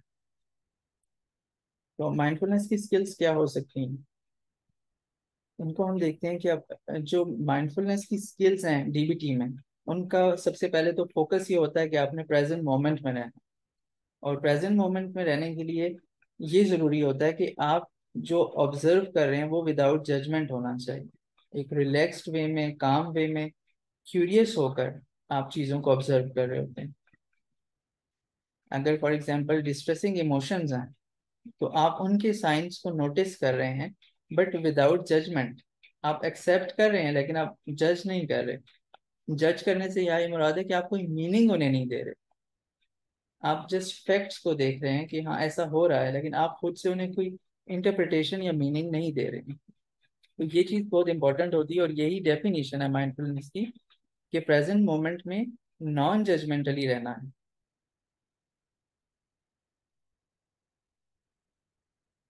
तो एक और इसका मीनिंग यहाँ बताया जा रहा है कि माइंडफुलनेस को इस तरह से भी देखा जा सकता है कि आपका माइंड आपके कंट्रोल में, और आप अपने माइंड के कंट्रोल में नहीं। यानी आप माइंडफुल हैं तो इसका ये मीनिंग है कि आपका माइंड, आपकी थॉट्स, आपके इमोशंस आपके कंट्रोल में है।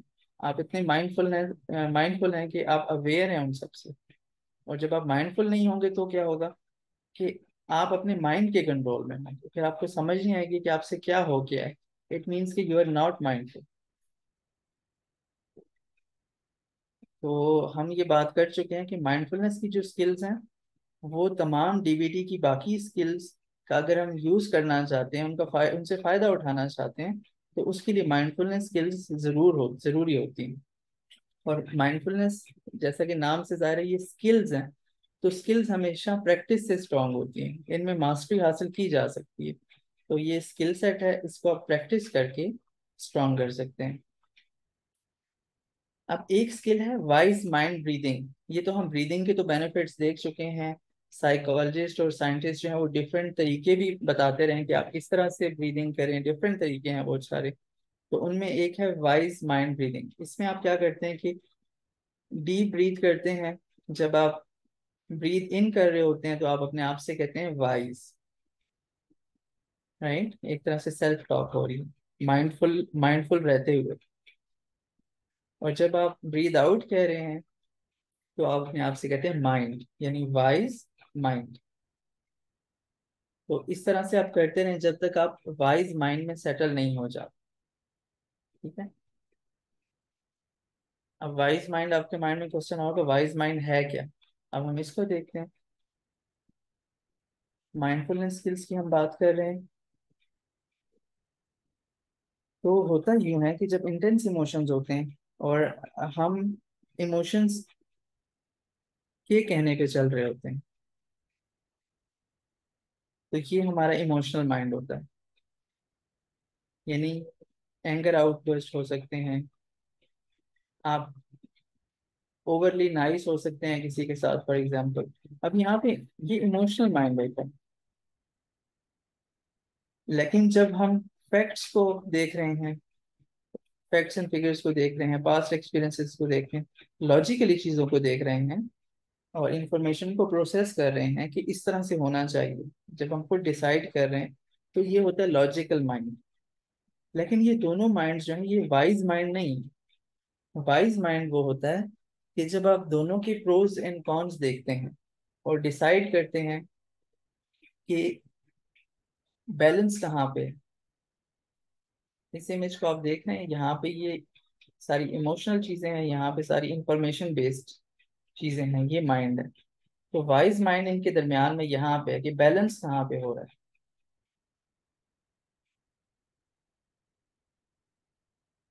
तो जब आप माइंडफुलनेस की स्किल्स को डीबीटी में जो है वो यूज करते हैं, तो आप वाइज माइंड में आ रहे होते हैं। यानी वाइज माइंड का यूज कर रहे होते हैं, बेस्ट जब आप डिसाइड कर रहे होते हैं अपने लिए, तो वो होता है वाइज माइंड। यानी किस तरह से आप दोनों माइंड्स को बैलेंस कर रहे हैं, विन विन सिचुएशन किस तरह से बन पा रही है, बेस्ट डिसीजन कौन सा हो सकता है आपकी लाइफ के लिए। तो इस तरह से ये जो है ये वाइज माइंड होता है, जो दोनों माइंड्स का बैलेंस होता है। अब इसमें कुछ वर्ड स्किल्स होती हैं माइंडफुलनेस के लिए, और कुछ हाउ स्किल्स होती हैं। यानी कि वर्ड ये बताता है कि माइंडफुलनेस है क्या, और हाउ यानी माइंडफुलनेस आप कैसे प्रैक्टिस करते हैं। तो अब हम इन स्किल्स को देखते हैं। वर्ड स्किल्स में सबसे पहले ऑब्जर्व। माइंडफुलनेस क्या है? Word skills observe. सबसे पहले ऑब्जर्व करना है आपने। क्या ऑब्जर्व करना है? पहले खुद को ऑब्जर्व करना है, सेल्फ ऑब्जर्वेशन है। अपनी थॉट्स, आपके माइंड में क्या थॉट्स चल रहे हैं। अगेन नॉन जजमेंटली, आप उनको चेंज नहीं करना चाह रहे, आप उनको कोई मीनिंग नहीं दे रहे, कोई रिएक्शन आप नहीं दे रहे इमीडिएटली। और आपकी जो पूरी तवज्जो है वो अपनी थॉट्स पे है, अपनी फीलिंग्स पे है। तो ये तो हो गया कि इंटरनल ऑब्जर्वेशन। एक्सटर्नल ऑब्जर्वेशन क्या है कि आपके इर्द गिर्द क्या हो रहा है, आपकी सराउंडिंग्स में क्या क्या चीजें मौजूद हैं, तो आप उनकी तरफ अटेंशन अपने लेके जाते हैं। इसी तरह से आप अपनी जो ब्रीदिंग है, हार्ट रेट है, उसको नोटिस करते हैं, यानी आप ऑब्जर्व कर रहे हैं। तो ये फर्स्ट स्किल है। देन आप डिस्क्राइब करते हैं, जो कुछ आपने ऑब्जर्व किया आप उसको डिस्क्राइब करते हैं कि आपने क्या ऑब्जर्व किया। मिसाल के तौर पर आपने क्या सोचा था, क्या थॉट्स थी आपके माइंड में, आपने कैसा फील किया था। आप अल्फाज का इस्तेमाल करते हुए इनको डिस्क्राइब करते हैं।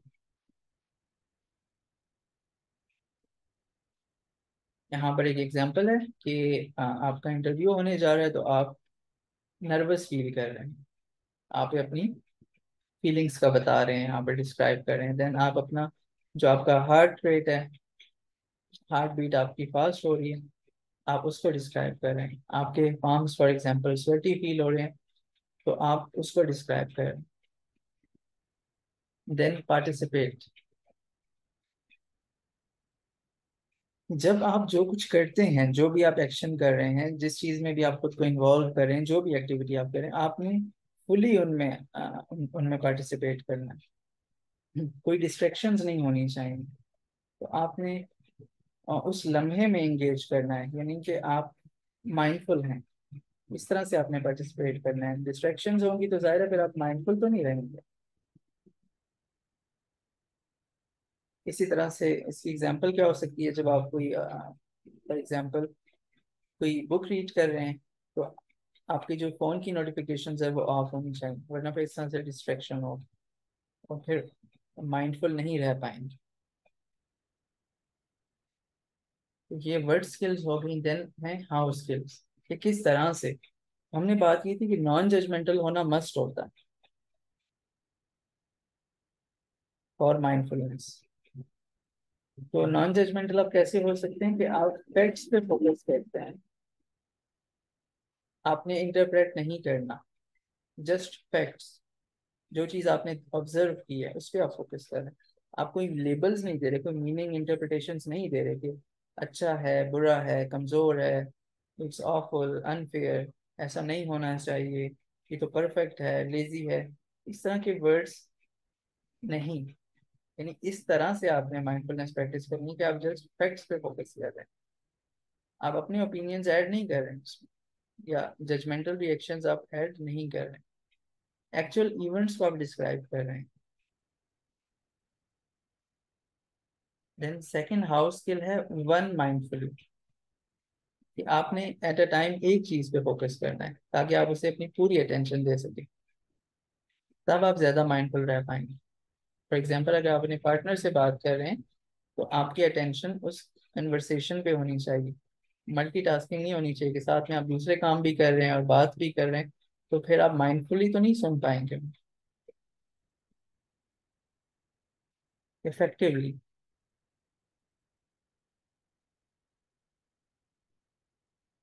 जो चीज आपके लिए वर्क करती है आप वो करें, जो आपके गोल्स हैं आप उनके अकॉर्डिंग एक्शंस लें। यानी फॉर एग्जांपल आपके गोल्स हैं कुछ, तो आपने खुद को राइट प्रूव करने के लिए कोई चीज नहीं कर रहे। ये इट इज बीइंग जजमेंटल, बल्कि आप अपनी इम्प्रूवमेंट के लिए वर्क कर रहे हैं। एक एग्जांपल यहाँ डिस्कस की जा रही है कि अगर आपका कोई शदीद किसी के साथ आर्गुमेंट हो जाता है, कोई बहस हो जाती है, तो आपने इत्मीनान से उन्हें सुनना है कि दूसरा शख्स आपसे क्या कह रहा है। यानी आपने इस पे नहीं फोकस करना कि मैं दुरुस्त हूँ। अपने सिचुएशन को कैसे इम्प्रूव करना है, खुद को कैसे इम्प्रूव करना है, अपनी स्किल्स को कैसे इम्प्रूव करना है। तो ये आपको इफेक्टिवनेस यहाँ पे बताई जा रही है कि माइंडफुलनेस आपको इफेक्टिवनेस भी सिखाती है। देन इसी तरह से कुछ और माइंडफुलनेस की स्किल्स हो सकती हैं। आप हर चीज में माइंडफुलनेस ला सकते हैं। जिस चीज में आप प्रेजेंट होंगे उस चीज को आप माइंडफुल बना देते हैं। Like mindful eating, five senses का यूज कर रहे हैं, it is being mindful. Mindful walking, आपकी तवज्जो जो है वो इर्द गिर्द है, अपने चलने पे है, आप प्रेजेंट में मौजूद हैं, तो ये माइंडफुल वॉकिंग है। इसी तरह से माइंडफुलनेस की आप और किस्में देख सकते हैं, यहाँ पर बताई जा रही हैं। आप PMR कर रहे हैं, एक्सरसाइज कर रहे हैं, स्क्वेयर ब्रीदिंग कर रहे हैं। स्क्वेयर ब्रीदिंग भी एक टाइप है जिसमें आप 4 सेकंड्स का यूज करते हैं। पहले आप ब्रीद इन करते हैं 4 सेकंड्स के लिए, फिर आप वहां पे सांस को रोकते हैं 4 सेकंड्स के लिए, फिर ब्रीद आउट करते हैं, फिर 4 सेकंड्स के लिए ब्रीद आउट करने के बाद अगेन 4 सेकंड्स के लिए आप रुक जाते हैं। तो ये चारों चीजें आप 4 4 सेकंड्स के लिए करते हैं, तो इसको कहते हैं स्क्वेयर ब्रीदिंग। और ये जब आप माइंडफुली करेंगे तो ये कहलाएगी माइंडफुल स्क्वेयर ब्रीदिंग।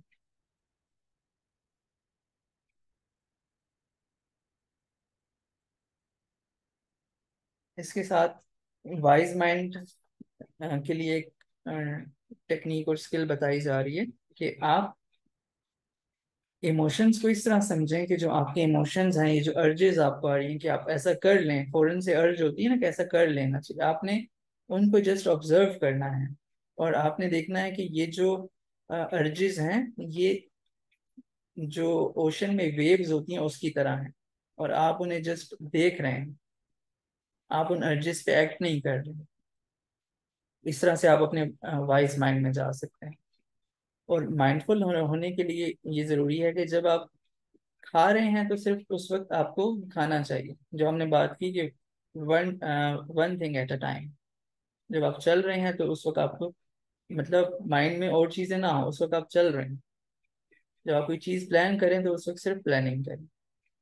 जब आप कोई चीज याद करना चाह रहे हैं तो आप सिर्फ आप उसको याद कर रहे हैं। तो ये माइंडफुलनेस है, यानी आप हेयर एंड नाउ में मौजूद हैं।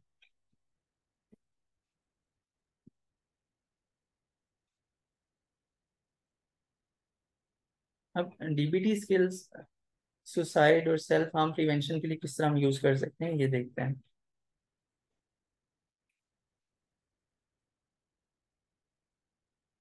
हमने बात की थी कि DBT में D स्टैंड्स फॉर डायलेक्टिकल, और डायलेक्ट से मुराद होता है कि जो दो हमें अपोजिंग चीजें लग रही होती हैं ज़ाहिरी तौर पर, जैसे कि चेंज और एक्सेप्टेंस है, ये अपोजिंग लगते हैं कि या तो हम चीज़ों को एक्सेप्ट करें या चेंज करें। लाइफ सिचुएशन को हम एक्सेप्ट करना है या चेंज करना है। लेकिन डायलेक्ट मीन्स, यानी डायलेक्टिकल थिंकिंग का ये मीनिंग होता है कि आपने ये जो चीजें होती हैं ये एक स्पेक्ट्रम पे होती हैं। ये दोनों एट अ टाइम भी हो सकती हैं। आप किसी चीज को एक्सेप्ट करते हुए उसे चेंज भी कर सकते हैं। आप अपनी लाइफ की सिचुएशंस को एक्सेप्ट करते हुए उन्हें चेंज भी कर सकते हैं। तो ये फिलोसफी से कॉन्सेप्ट डॉक्टर मार्शा लेनन लेके आई थी, डायलेक्ट्स का। डायलेक्टिकल बिहेवियर थेरेपी इस तरह से बनी। इसके बेस में डायलेक्ट्स शामिल हैं, डायलेक्टिकल थिंकिंग शामिल है। तो इन स्किल्स को यूज करते हुए आप सेल्फ को मैनेज करते हैं, सेल्फ को एक्सेप्ट करते हैं, एंड देन सेल्फ को इम्प्रूव करते हुए चेंज की तरफ लेके जाते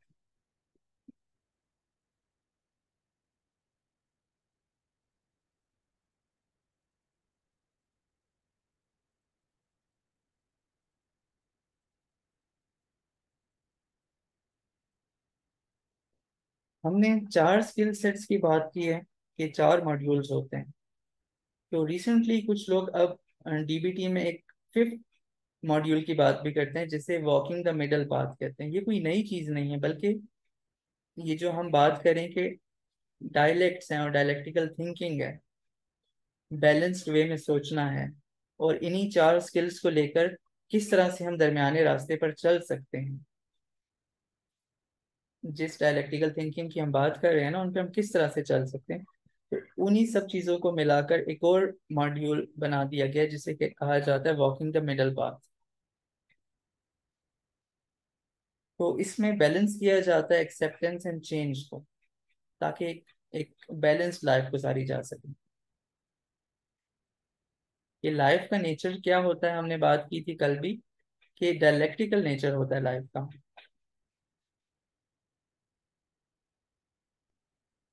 जाहिरी तौर पर जो चीजें हमें अपोजिंग लग रही हैं, जिस तरह की चेंज और एक्सेप्टेंस, दिखने में ही अपोजिंग लग रही हैं चीजें, लेकिन ये दोनों एक साथ भी हो सकती हैं, दोनों दुरुस्त भी हो सकती हैं। इसको हम आगे एग्जाम्पल के साथ भी देखते हैं। अच्छा, यहाँ पर एक केस है, और एक शख्स ने अपनी जो थॉट्स और फीलिंग्स है वो शेयर की हैं, कि वो अपनी लाइफ को एंड करना चाहते हैं। उन्हें ऐसी थॉट्स आ रही हैं कि अपनी लाइफ को एंड कर दिया सब। और ऐसी जो सुसाइड से रिलेटेड ऐसी थॉट्स उन्हें कई सालों से आ रही हैं, और 3 दफा वो अटेम्प्ट कर भी चुके हैं कि वो अपनी जान ले लें। और इस वक्त वो कैसा फील कर रहे हैं, वो अनसर्टेनिटी फील कर रहे हैं। उन्हें समझ नहीं आ रही क्या होगा, कि क्या वो आज रात महफूज भी रहेंगे या नहीं। अनसर्टेन है इस टाइम पर। अब उसको वो कोप करने के लिए क्या करते हैं, ऐसी डिस्ट्रेसिंग थॉट्स को, जो सुसाइडल थॉट्स हैं, उनसे कोप करने के लिए वो ड्रग्स को यूज करते हैं, ताकि अपने माइंड को वो नम कर दें। और इस वक्त जो उन्हें सुसाइडल आइडिएशन है, जो थॉट्स हैं, उनसे वो वक्ती तौर पे बच सकें, इसलिए वो ड्रग्स का यूज करते हैं। अब उनके लिए ये बहुत पेनफुल एक्सपीरियंस है ना, कि अब ये जो थॉट्स हैं उन्हें कंज्यूम कर रही हैं, उन्हें लगातार आ रही हैं। तो अब ये एक सिचुएशन है। अब इसको हम किस तरह से डीबीटी की स्किल्स के थ्रू लेकर चल सकते हैं। अब आप चारों स्किल सेट्स का जरा सोचिए। माइंडफुलनेस, डिस्ट्रेस टॉलरेंस स्किल्स जो आपने पढ़ी हैं, देन इमोशनल रेगुलेशन स्किल्स, और इंटरपर्सनल इफेक्टिवनेस स्किल्स। इनको यूज करते हुए किस तरह से इन पे वर्क किया जा सकता है।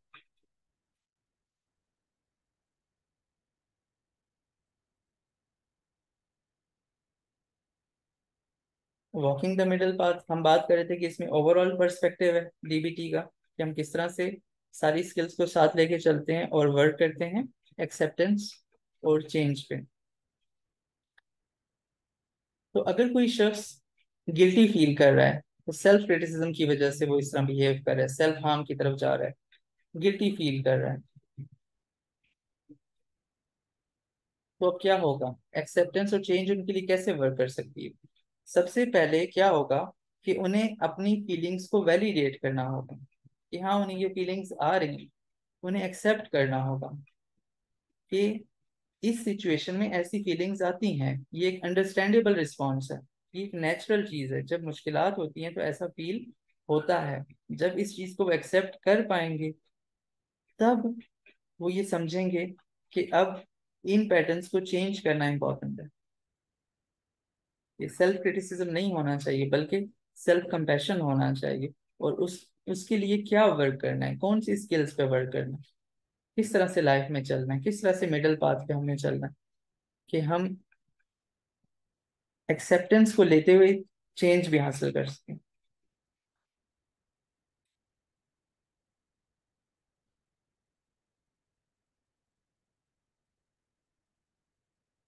अब होता क्या है, प्रॉब्लम में हमने बात की थी कि ब्लैक एंड व्हाइट थिंकिंग होती है, ऑल और नथिंग थिंकिंग होती है।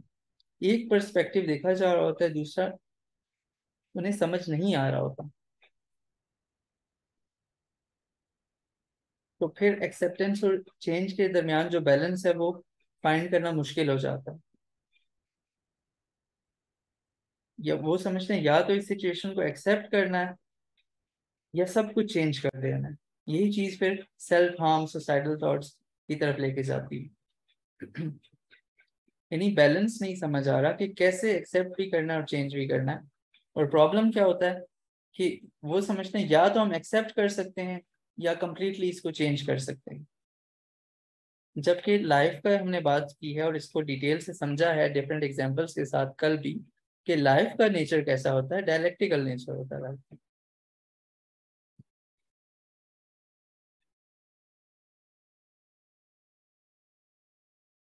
एक और important aspect walking the middle path का, radical acceptance. Radical acceptance means कि आप किसी चीज को कंप्लीटली एक्सेप्ट कर लेते हैं। कोई सिचुएशन है, आप उसे कंप्लीटली एक्सेप्ट करते हैं। आपकी फीलिंग्स हैं, आप उन्हें कंप्लीटली एक्सेप्ट करते हैं। आप कोई रेजिस्टेंस शो नहीं करते हैं, आप जजमेंट पास नहीं करते। आप ये नहीं बताते कि हम कैसा चाह रहे हैं, ऐसा होना चाहिए। आप शुड्स का यूज नहीं करते। तो रेडिकल एक्सेप्टेंस की स्किल जो है, ये आसानी से नहीं बंदा सीख सकता। खासकर जब टफ टाइम से वो गुजर रहा होता है, ये टाइम लेती है, ये स्किल सीखना टाइम लेती है कि किस तरह से आप एक्सेप्ट करना है। ये चीज पेनफुल भी है, देन आप उसको किस तरह से एक्सेप्ट करेंगे। लेकिन ये एक इम्पॉर्टेंट एस्पेक्ट होता है हमेशा, जब भी आप आगे बढ़ना चाह रहे हैं, जब भी आप चेंज तक जाना चाह रहे हैं। क्योंकि जब तक हमने एक चीज को एक्सेप्ट नहीं किया, हम उस चीज को चेंज नहीं कर सकेंगे। ये दोनों चीजें, एक्सेप्टेंस और चेंज, एक दूसरे के लिए लाजिम और मलजूम होती हैं।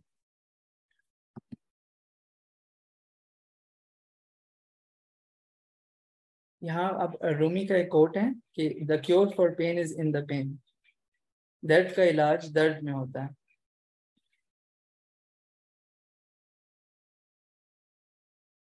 अब यहाँ पर आप इस चीज को देख सकते हैं, जो हमने स्किल्स पढ़ी हैं, डिस्ट्रेस टॉलरेंस।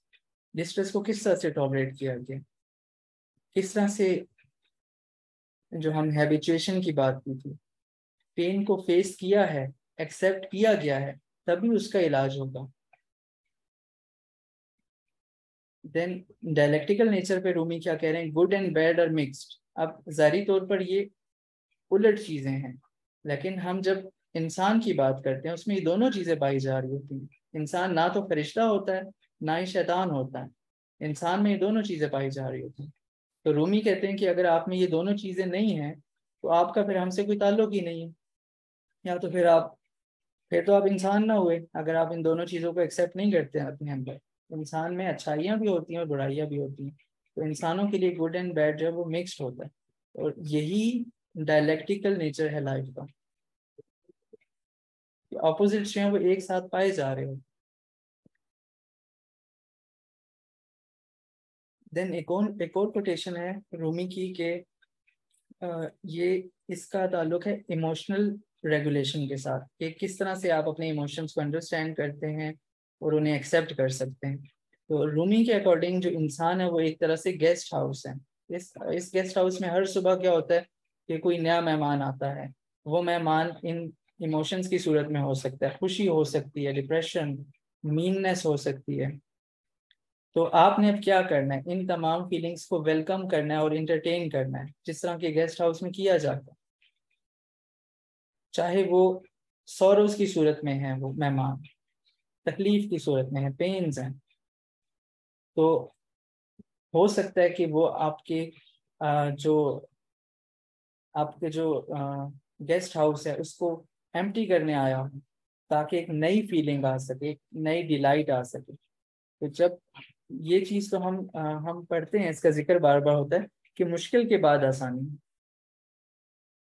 मुश्किल के बाद आसानी। तो जब एक सौरो आ रहा है, तो वो बाकी फीलिंग्स आपसे खाली कर देगा, आप एम्प्टी हो जाएंगे, उसके बाद फिर डिलाइट का रास्ता बनेगा।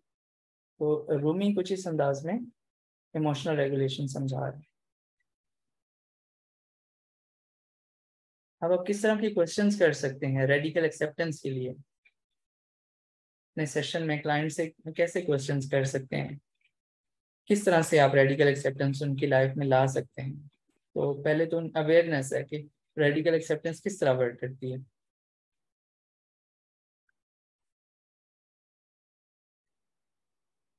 तो क्वेश्चंस आर कि आपकी लाइफ में ऐसी सिचुएशंस कौन सी हैं जहां पर आपको लगता है कि आप उन्हें एक्सेप्ट नहीं कर पा रहे, आपको उन्हें एक्सेप्ट करना मुश्किल लगता है उन सिचुएशंस को। और जब आप उन सिचुएशंस को फेस करते हैं और वहां जो आपको इंटेंस इमोशंस आते हैं, जब आपको वो इमोशंस चैलेंज करते हैं, तो आप किस तरह रिएक्ट करते हैं उस वक्त, आपका रिएक्शन कैसा होता है। यानी अब हम ये देखना चाह रहे हैं कि वो एक्सेप्ट कर पाते हैं नहीं कर पाते, वो कैसे रिएक्ट करते हैं। और अगर वो एक्सेप्ट नहीं करते हैं और रिएक्ट करते हैं और उनका रिएक्शन जो है वो रेजिस्टेंस की सूरत में है, वो उससे फाइट कर रहे हैं, तो नताइज क्या निकलते हैं। ऐसी मुश्किल सूरत हाल में जब आप उनसे फाइट कर रहे हैं तो क्या नतीजा निकलता है, क्या मुश्किल बढ़ जाती है, आसानी हो जाती है। इन क्वेश्चन से क्लाइंट्स का माइंड बनता है कि वाकई हमने तो हमेशा फाइट करने की कोशिश की है और नताइज हमेशा बिगड़े हैं। तो यहाँ पर रेडिकल एक्सेप्टेंस की इंपॉर्टेंस की समझ आती है। तो अब उनसे क्वेश्चन किया जा सकता है कि अब आप बताएं कि अगर आप उनको फुली कंप्लीटली एक्सेप्ट कर लेते हैं, यही मीनिंग है रेडिकल एक्सेप्टेंस का, कि मुकम्मल तौर पे किसी चीज को एक्सेप्ट कर लेना, तो इन सिचुएशंस को अगर आप कंप्लीटली एक्सेप्ट कर लेते हैं तो क्या होगा। आप उसको चेंज करने की कोशिश किए बगैर हर लम्हे को, हर प्रेजेंट मोमेंट को उसी तरह एक्सेप्ट कर लेते हैं तो कैसा फील होगा। ऑब्वियसली अच्छा फील होगा। यहाँ पर रेडिकल एक्सेप्टेंस की इम्पोर्टेंस समझ आती है, इसका कॉन्सेप्ट समझ आता है कि किस तरह से वर्क करती है। और इसकी कुछ वर्कशीट्स भी हैं, इंशाल्लाह वो हम आगे जाके देखेंगे। अब लॉन्ग टर्म रिकवरी और रिलैप्स प्रिवेंशन किसके लिए, for self harm and suicide. अब हम देखते हैं कि एक्सपर्ट्स का क्या कहना है कि किस तरह से सेल्फ हार्म और सुसाइड को लॉन्ग टर्म में हम किस तरह प्रिवेंट कर सकते हैं, यानी रिलैप्स ना हो जाए। रिलैप्स मीन्स अगेन वो सेल्फ हार्म और सुसाइडल आइडिएशन या थॉट्स या बिहेवियर की तरफ आ रहे हैं। एक दफा वो ठीक हो चुके, अब अगेन वो उस तरफ आ रहे हैं, तो अब लॉन्ग टर्म में इसको किस तरह से प्रिवेंट किया जा सकता है। तो डॉक्टर मार्शा लेनन जो हैं, जो कि डीबीटी की क्रिएटर हैं, उनके अकॉर्डिंग अगर आप लॉन्ग टर्म में सुसाइड और सेल्फ हार्म को प्रिवेंट करना चाहते हैं तो आपने सबसे ज़्यादा इंपॉर्टेंट चीज़ें क्या हैं कि एक कम्प्रीहेंसिव अप्रोच होनी चाहिए, जिस तरह की डीबीटी है, जिसके अंदर इमोशनल पेन को एड्रेस करना सिखाया जाता हो, डिस्ट्रेस को टॉलरेट करना सिखाया जाता हो, आपको स्किल सिखाई जाती है और आपके पास हेल्दी कोपिंग मैकेनिज्म्स आ जाए, आपको ये चीज सिखाई जाती है। तो एल मिलर हैं, ये सारे जो हैं ये लोग एक्सपर्ट्स हैं सेल्फ हार्म और सुसाइड के, एक्सपर्ट्स हैं ये। तो इनके अकॉर्डिंग रिजिलियंस बिल्ड करना, कि किस तरह से आप कोपिंग स्किल्स सीखते हैं, किस तरह से आप रिजिलियंट हो सकते हैं, किस तरह से आप स्ट्रांग हो सकते हैं, ये स्किल सीखना इम्पोर्टेंट है। और इसमें हमने बात की थी कि सबसे ज्यादा जो एविडेंस बेस्ड थेरेपी है वो डीबीटी है। तो इसमें एक और चीज का वो इजाफा करते हैं कि इसमें बहुत इंपॉर्टेंट चीज है इमोशनल रेगुलेशन स्किल्स के साथ साथ कि एक स्ट्रॉन्ग सपोर्ट नेटवर्क का होना। एल मिलर के अकॉर्डिंग सपोर्ट नेटवर्क जो है वो स्ट्रांग होना चाहिए सुसाइड और सेल्फ हार्म प्रिवेंशन के लिए। देन डेविड ए जॉब्स के अकॉर्डिंग इस तरह से हम लॉन्ग टर्म में सेल्फ हार्म और सुसाइडल आइडिएशन से बच सकते हैं कि अंडरलाइंग इश्यूज को एड्रेस किया जाए। जो हमने रिस्क फैक्टर्स पढ़े थे कि कौन से ऐसे अंडरलाइंग इश्यूज, ऐसे मैकेनिज्म्स हैं जो ऐसी थॉट्स तक लेके जा रहे हैं, तो जब उनको एड्रेस किया जाता है, ये चीज़ सबसे ज़्यादा इंपॉर्टेंट है इनके अकॉर्डिंग। अगर आप लॉन्ग टर्म में रिलैप्स प्रिवेंशन चाहते हैं तो आपने उन अंडरलाइंग इश्यूज को एड्रेस करना है और उन पे वर्क करना है। शेरी मैनिंग के अकॉर्डिंग अगर आप ऐसी लाइफ बनाना चाहते हैं कि जो जीने के काबिल हो और सुसाइड रिलैप्स प्रिवेंशन चाहते हैं, तो आपको इंडिविजुअल्स को एक पर्पस तलाश करने में हेल्प करनी है कि उनको लाइफ का एक पर्पस मिले, उन्हें लाइफ में एक मीनिंग मिल सके। और इसके साथ उनके कनेक्शंस और नेटवर्क भी होना चाहिए ताकि उनकी वेलबींग को सपोर्ट सपोर्ट रहे। तो यहाँ पे इन्होंने जो इम्पोर्टेंट बात की वो है पर्पस एंड मीनिंग। सपोर्ट के साथ साथ ऐसा कोई पर्पस होना चाहिए जिसके लिए वो वर्क कर रहे हो और उन्हें जिंदगी जीने के काबिल इस तरह से लग रही हो।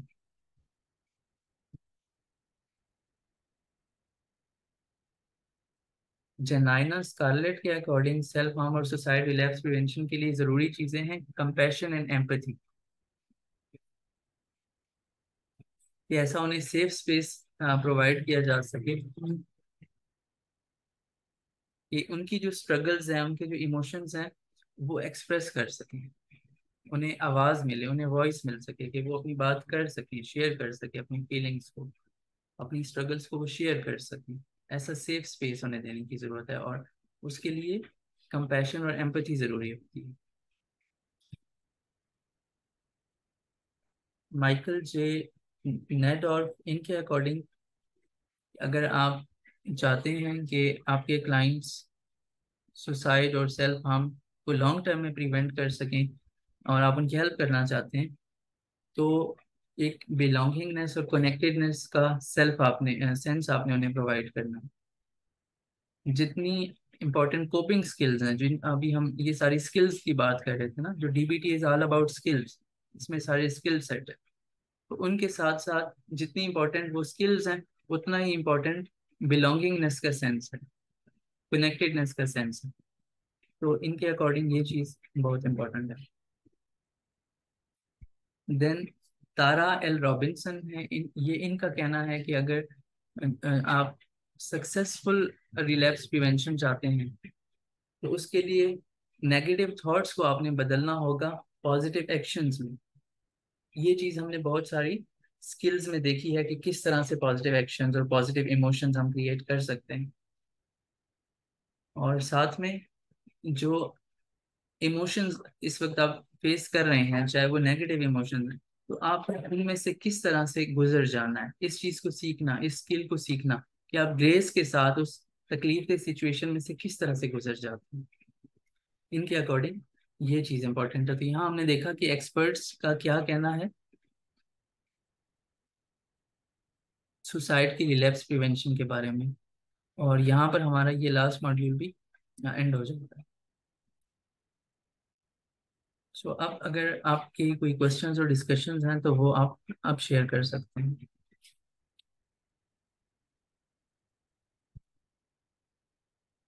स्टार्ट में क्वेश्चन किया गया था कि बॉर्डरलाइन पर्सनैलिटी डिसऑर्डर में क्यों सुसाइड और सेल्फ हार्म ज्यादा होता है। मेरे ख्याल से ये क्वेश्चन था जो मेरे माइंड में है। सो बॉर्डरलाइन पर्सनैलिटी डिसऑर्डर को जब हम देखते हैं, इसको सबसे ज्यादा तकलीफ दे सिचुएशन समझा जाता है। जब हम मेंटल हेल्थ की बात करते हैं, सबसे ज्यादा तकलीफ दे सिचुएशन, जो कि खुद डॉक्टर मार्शा लिनन ने भी फेस की है ये सिचुएशन, यानी उनको भी बॉर्डर लाइन पर्सनैलिटी डिसऑर्डर था और इसीलिए फिर उन्होंने इस पे बेस्ट वे में वर्क कर पाई है क्योंकि वो सिचुएशन इस पेन को समझती थी। और उनके अकॉर्डिंग ये पेन जो है ये कैसा है कि जिस तरह से थर्ड डिग्री पे किसी की स्किन बर्न होती है, मतलब वो कितना शदीद पेन होता है बर्न स्किन का, तो उस जैसा पेन, उस जैसा इमोशनल पेन है ये।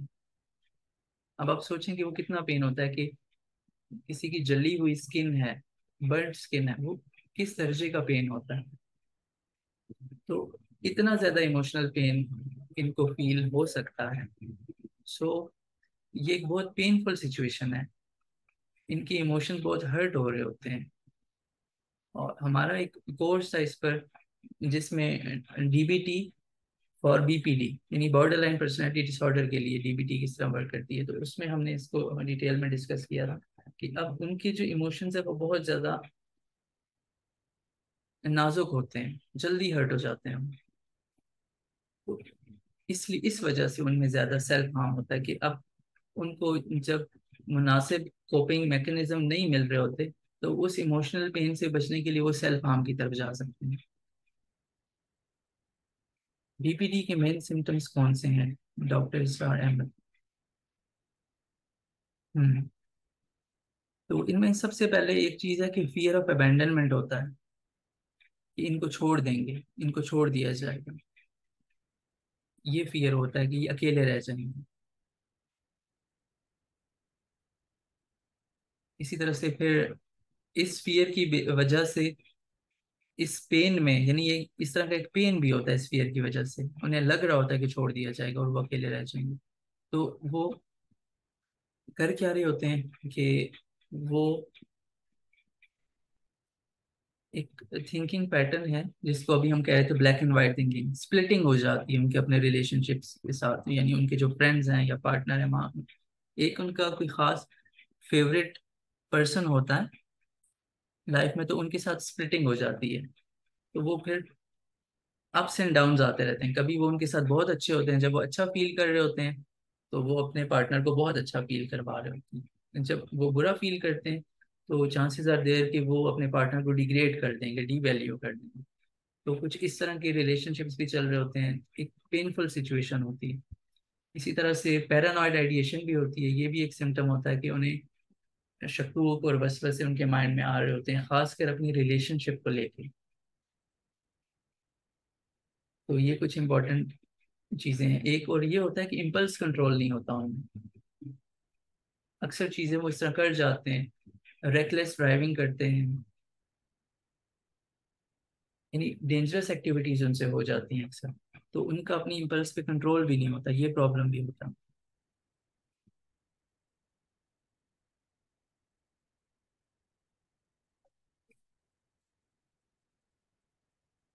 Another question is, if patients are also accepting the pain while working towards change, is there a higher chance for relapse if pain is sufficiently great?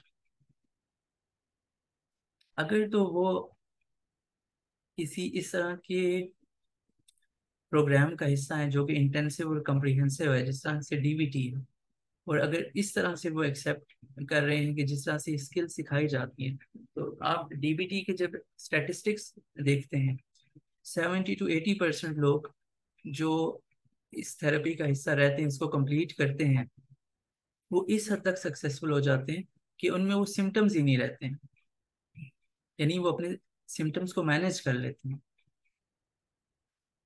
तो relapse किस वजूहत, वो किन वजूहत से होता है? जब आप स्किल्स को छोड़ते हैं, जब आप ओल्ड पैटर्न्स पे जाते हैं किसी वजह से, कोई ऐसे स्ट्रेसर्स आते हैं कि आप जिस तरह से अब आप चेंज लेके आए थे लाइफ में, चेंज की तरफ जाना आपने स्टार्ट किया था, लेकिन खुदा न खास्ता फिर से कोई ऐसी चीज आती है और आप एक लैप्स को रिलैप्स समझ लेते हैं और वापस से आप उसी सिचुएशन में चले जाते हैं, तो फिर चांसेस हो सकते हैं।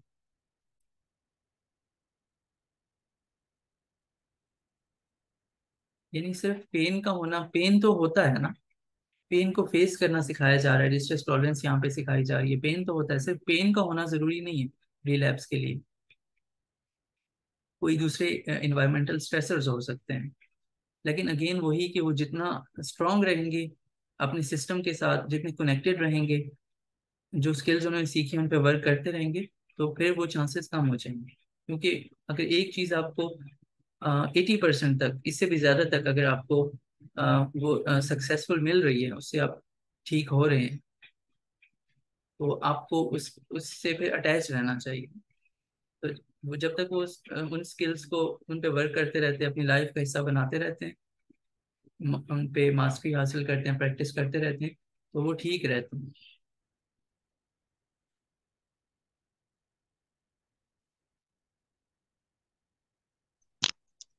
अस्सलाम वालेकुम सर। जी वालेकुम अस्सलाम। सर मेरा सर मेरा क्वेश्चन इस तरह है कि अगर कोई पेशेंट आता है, वो सुसाइड अटेम्प्ट के साथ आया है, ठीक है, और उसके बाद ये हुआ कि अब वो उस हालत में भी यही बोल रहा है कि मतलब एक ही सेशन, जो फर्स्ट सेशन है उसमें यही बोल रहा है कि आई विल अटेम्प्ट अगेन, मैं दोबारा अटेम्प्ट करूंगा, मुझे बचा लिया गया। सो अब उसमें तो हम लोग प्रॉपर सेशंस के थ्रू नहीं जा सकते ना, तो उस सिचुएशन में, इमरजेंसी की सिचुएशन में हमारा फर्स्ट एज अ मतलब क्या होना चाहिए कि राइट नाउ कि थोड़ा बहुत उसको काम डाउन किया जा सके। हम्म। पहले तो ये होता है, इस तरह के जो क्लाइंट्स होते हैं मुश्किल उन्हें डील करना ज़ाहिरी तौर पे अब लग रहा होता है ना कि ये तो बात ही वो कर रहे हैं जो हम नहीं सुनना चाह रहे, ये तो ऐसी बात कर रहे हैं। कल भी एक ऐसे क्लाइंट की हम बात कर रहे थे। तो अब इसमें हम कैसे उन्हें हम उन्हें लिसन कर सकते हैं, लेकिन अगेन ये फिर एक हर्डल आ जाएगा कि वो बताना चाह रहे या नहीं चाह रहे। तो अगर वो बजिद है अपनी उस बात पे, तो जब तक वो काम डाउन नहीं होंगे, जब तक उन्हें कोई दूसरा पर्सपेक्टिव नहीं मिलेगा। लेकिन ये चीज़ तो है कि जब ऐसे पेशेंट्स को पता चलता है कि हेल्प मौजूद है, तो चांसेस आर देयर कि वो फिर से अप्रोच करते हैं।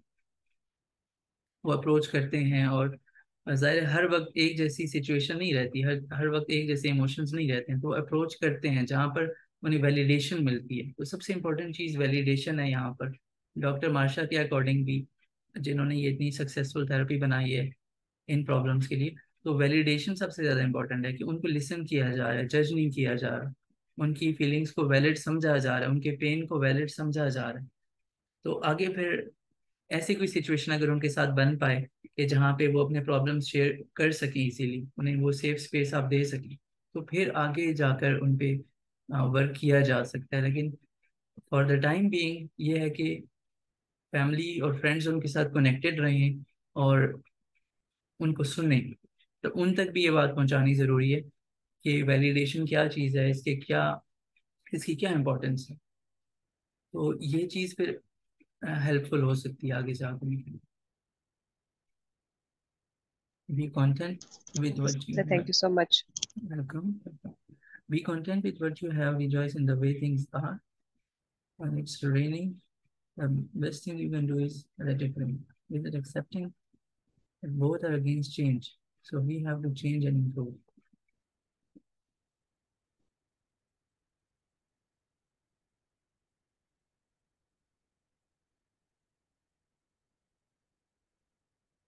एग्जैक्टली जब बारिश हो रही है, जब परेशानियां हैं, प्रॉब्लम्स हैं, तो आप क्या कर सकते हैं? आप सबसे पहले तो उन्हें एक्सेप्ट करेंगे कि परेशानियां हैं, वाकई हैं, और परेशानी की सिचुएशन में इस तरह की फीलिंग्स हो सकती हैं। तो ये चेंज के अगेंस्ट कैसे हुआ? अगर आप एक चीज को एक्सेप्ट कर रहे हैं इन अ मैनर कि ये चीजें हो सकती हैं लाइफ में, द प्रॉब्लम्स हो सकते हैं, आप इस वे में तो उन्हें एक्सेप्ट नहीं करें कि ये बस हैं तो बस यही रहेंगे और कुछ नहीं हो सकता। आप इस वे में एक्सेप्ट करें कि हाँ ये हैं। तो ये चेंज के अगेंस्ट तो ना हुए, ये तो पर्सपेक्टिव की बात है ना। हाँ, फिर अगेन वो बात आपने कह दी कि so we have to change and improve. ऐसा ही है।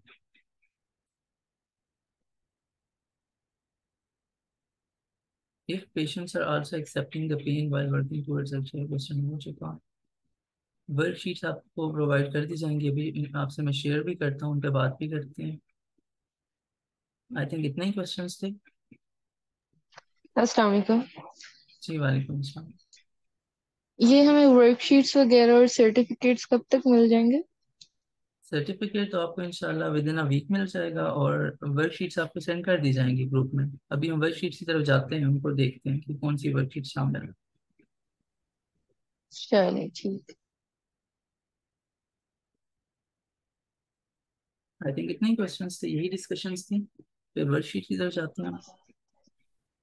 सर आई हैव एक और क्वेश्चन है सर कि जैसे बाज़ औक़ात पेरेंट्स जो होते हैं उनकी तरफ से भी काफी अपोजिशन होती है कि नहीं नहीं हमारा बच्चा तो उसके अंदर सेल्फ हार्म या ये इस तरह की खुदकुशी की टेंडेंसीज तो नहीं है, आप तो ऐसे ही बोल रहे हैं ऑल्दो के बच्चा उनके सामने वो जो जैसे सेल्फ हार्म कर रहा होता है या इस तरह की जो खुद को नुकसान पहुंचाना वो चीजें तो छुपा रहा होता है। तो उस सिचुएशन में सर पेरेंट्स की काउंसलिंग का मतलब क्या प्रोसीजर होता है कि आया उनको भी साइको एजुकेट करना चाहिए साथ में, और उनको किस तरह समझाया जाए कि मतलब ये चीज आपके बच्चे के लिए या आपके बच्चे के लिए डिफिकल्ट हो सकती है आगे। हम्म, तो ये जो डीबीटी है, हम इसकी बात कर रहे हैं बार बार कि ये कम्प्रिहेंसिव है, इंटेंसिव है। इसमें फैमिली को इन्वॉल्व किया जाता है, इसमें पेरेंट्स की भी साइको एजुकेशन और काउंसलिंग होती है। तो उन्हें किस तरह से हम साइको एजुकेट कर सकते हैं? अब आप देखें ना, ये जो चीज़ें हमने आज और कल देखी हैं, पढ़ी हैं, तो इससे तो जो कॉन्सेप्ट्स हैं इस चीज़ से रिलेटेड वो क्लियर हो जाते हैं कि ये क्यों है, किस तरह से है, और इसका इसके लिए कौन सी चीज़ें जो हैं वो बेस्ट हैं, कौन सी स्किल सेट्स हैं, कौन सी प्रैक्टिसेस हैं। लेकिन अगर जब पेरेंट्स ही इस चीज़ यानी उनकी तरफ से निगलेक्ट है और एक्सेप्टेंस नहीं है, तो फिर वाकई में प्रॉब्लम्स हो सकती हैं। तो उन्हें इसी चीज़ का यही इसी तरह से साइको एजुकेट किया जा सकता है कि कंसिक्वेंसेस किस हद तक हो सकते हैं। पहले तो इस चीज़ के कंसिक्वेंसेस को समझना, यानी वो भी ऑल और नथिंग की थिंकिंग में कहीं ना कहीं इंडल्ज हो रहे हैं। उन्हें भी इस चीज़ की नहीं समझ आ रही कि चेंज और एक्सेप्टेंस का जो किरदार है वो उन्हें नहीं समझ आ रहा। यानी वो एक्सेप्ट करेंगे तो क्या होगा, यानी वो अब तक डिनायल में है। तो साइको एजुकेशन इम्पोर्टेंट होती है। और अक्सर ऐसा होता है कि जो अगर अवेयरनेस ना हो फिर प्रॉब्लम्स होते हैं, और अवेयरनेस की ही तो कमी है हमारे।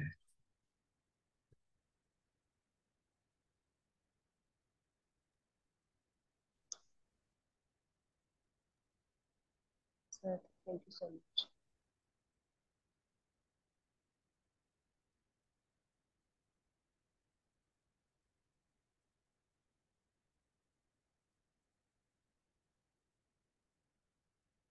तो अगेन बात वही है कि जब तक कोई खुद से तैयार नहीं होता चेंज के लिए, यानी वो खुद नहीं तैयार होते हैं या वो इस चीज़ को एक्सेप्ट नहीं कर पाते, तो फिर मुश्किल होती है ना हमारे लिए भी।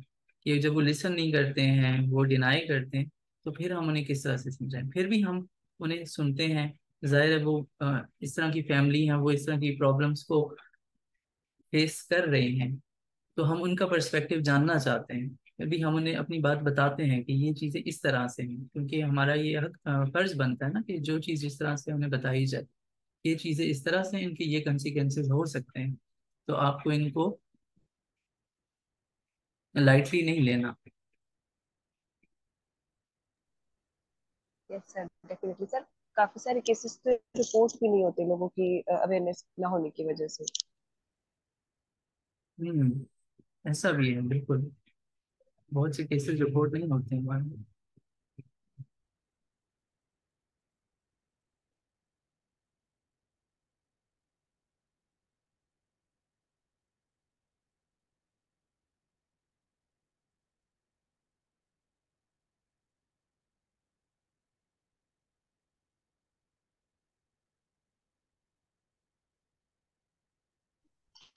सर इस जो वर्कशीट है वो प्लीज एक दफा करवा दें।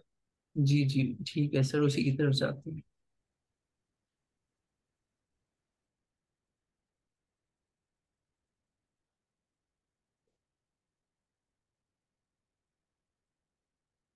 तो कल हमने एक दो स्केल्स और क्वेश्चनियर्स की बात की थी कि जिनका यूज से एक इन्हीं नोट्स में एक रिसर्च का जिक्र हुआ था कि जब ये यूज की गई थी, तो उसके बाद उन क्लाइंट्स में, उन पेशेंट्स में जिनमें सुसाइडल बिहेवियर था, तो वो काफी हद तक इम्प्रूव हो गया था। तो वो दो जो है यहाँ पर शामिल की गई हैं, एक है सुसाइड कॉग्निशन स्केल्स और दूसरा है पेशेंट हेल्थ क्वेश्चनियर। तो इसको थोड़ा देख लेते हैं। अब यहाँ पर कुछ स्टेटमेंट्स हैं, इनको आपने देखना है। No one can help solve my problems. अब उनको लग रहा होता है उनके मसाइल को कोई सॉल्व नहीं कर सकता। उन्हें ये फील हो रहा होता है कि वो मुकम्मल तौर पे प्यार के काबिल नहीं है। उन्हें ये फील हो रहा होता है कि कोई भी चीज़ उनके मसाइल को हल नहीं कर सकती। मतलब इस तरह की फीलिंग्स, इस हद तक पेनफुल फीलिंग्स। उन्हें लग रहा होता है कि जो उनकी फीलिंग्स हैं वो इतनी ज़्यादा तकलीफ देह हैं कि उन्हें डिस्क्राइब करना नामुमकिन है। और उन्हें लग रहा होता है कि वो ज़्यादा देर तक अपने मसाइल का सामना नहीं कर पाएंगे, उनको कोप नहीं कर पाएंगे।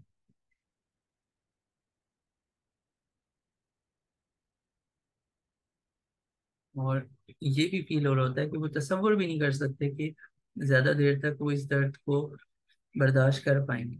तो अब ये कुछ स्टेटमेंट्स हैं, ये जो एक शॉर्ट फॉर्म है, ये उनसे फिल करवाया जाता है। सर ये जैसे ऊपर लिखा हुआ है सुसाइड कॉग्निशन का, तो अब जैसे अगर कोई एजुकेटेड है और वो सुसाइड इंटेंशंस इस तरह के साथ आया, तो अब उसको स्केल दिया जाएगा, तो वो थोड़ा थ्रेटनिंग नहीं हो जाएगा, थोड़ा इंड्यूसिंग ताकि सुसाइड ऊपर लिखा भी हुआ है, और इस तरह के जो पेशेंट्स होते हैं इस तरह की चीजों से प्रोवोक भी हो सकते हैं।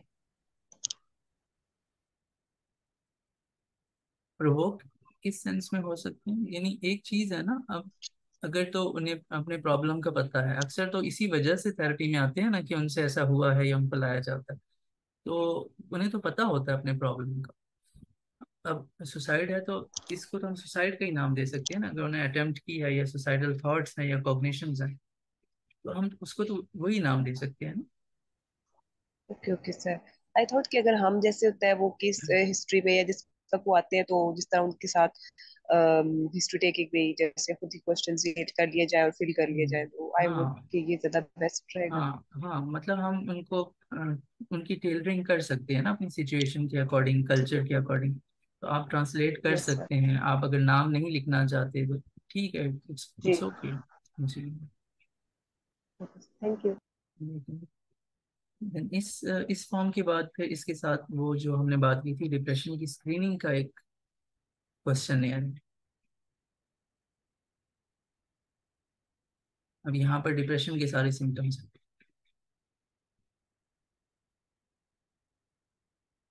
तो ये भी उनसे हम इसको भी फिल करवाते हैं, इसका टोटल स्कोर लेते हैं, हमें मतलब आइडिया हो जाता है वो कितना डिप्रेस्ड फील कर रहे हैं और उनकी जो कॉग्निशन है वो किस हद तक डेंजरस हो सकती है। तो इस ये चीज करने के बाद जब फिर वो इन टच रहते हैं इस थेराप्यूटिक प्रोसीजर के साथ, तो फिर रिसर्च के अकॉर्डिंग देखा गया था कि उनके बिहेवियर्स में काफी हद तक कमी आई थी, just on the basis of this awareness. तो इन दो की बात की जा रही थी, जो आप जब आप नोट्स को देखेंगे साथ में आपको ये भी समझ की जाएंगे, तो इन दो क्वेश्चन और स्किल्स की बात वहाँ पे की जा रही थी। अब हम देखते हैं कि डीबीटी में जो स्किल्स की हम बात कर रहे थे, उनको कैसे अप्लाई करना है। तो सबसे पहले इमोशन रेगुलेशन स्किल्स हैं। एक बहुत इंपॉर्टेंट स्किल होती है ऑपोजिट एक्शन। ऑपोजिट एक्शन यानी जो आपको इमोशन करने के लिए कह रहा होता है, लेकिन इससे पहले जाहिर है कि माइंडफुलनेस पहले आती है, एक्सेप्टेंस पहले आती है। जब वो उस फेज से गुजर जाते हैं तब वो इन स्किल्स की तरफ आते हैं। तो ऑपोजिट एक्शन, जब उन्हें बताया जाता है कि आपको इमोशन एक काम करने के लिए कह रहा है, आपने ऑपोजिट करना है। जब आप तो इमोशंस तन्हा रहने के लिए कह रहे हैं, आपने फ्रेंड्स में जाना है, आपने फैमिली के पास जाना है। तो इस तरह ये जो ऑपोजिट एक्शन की स्किल है ये बहुत ज़्यादा हेल्पफुल होती है, कि चाहे उनका इंटरेस्ट नहीं भी हो रहा था, उन्हें पेन भी फील हो रहा था, वो ऐसा नहीं कर पा रहे थे, लेकिन फिर भी जब उन्होंने किया, ये चीज़ आगे जाके हेल्पफुल होती है कि एक चीज़ उन्होंने उस वक्त की है, तो जाहिर बात है कि इस ऑपोजिट एक्शन में उन्हें कहीं ना कहीं कोई पॉजिटिव चीज़, पॉजिटिव फीलिंग मिल जाती है। अक्सर डिप्रेसिव क्लाइंट्स का ये होता है कि वो नहीं कर पा रहे होते हैं क्योंकि उनका इंटरेस्ट ही नहीं होता, मूड ही नहीं होता, वो एंजॉय नहीं कर पा रहे होते। लेकिन जब हम उन्हें कहते हैं कि आप इस रास्ते पे चलें, कुछ ऐसी कोटेशंस हैं ना कि जो थेरेपिस्ट यूज करते हैं कि आप जब इस रास्ते पे चलेंगे तो आगे आपको रास्ता नजर आएगा। तो जब वो करते हैं तो फिर वो बताते हैं कि वाकई ये चीज़ तो बड़ी हेल्पफुल हुई है, मेरा तो दिल नहीं कर रहा था लेकिन मैंने फिर भी उसको कंटिन्यू किया और करता रहा, इससे तो मुझे बड़ा अच्छा फील हुआ। तो ऑपोजिट एक्शन हेल्पफुल हो सकते हैं। जब आप एंग्री हैं, आप तो क्या करने का, इमोशन का क्या आपको कहता है कि फाइट करें, येल करें या आर्ग्यू करें, उस वक्त आपका ऑपोजिट एक्शन क्या हो सकता है कि behave politely, talk quietly. Sad हैं तो फ्रेंड से आप विड्रॉ कर लें, तो आप ऑपोजिट काम करेंगे कि आप विजिट करते हैं फ्रेंड्स को। एक और है चेक द फैक्ट्स।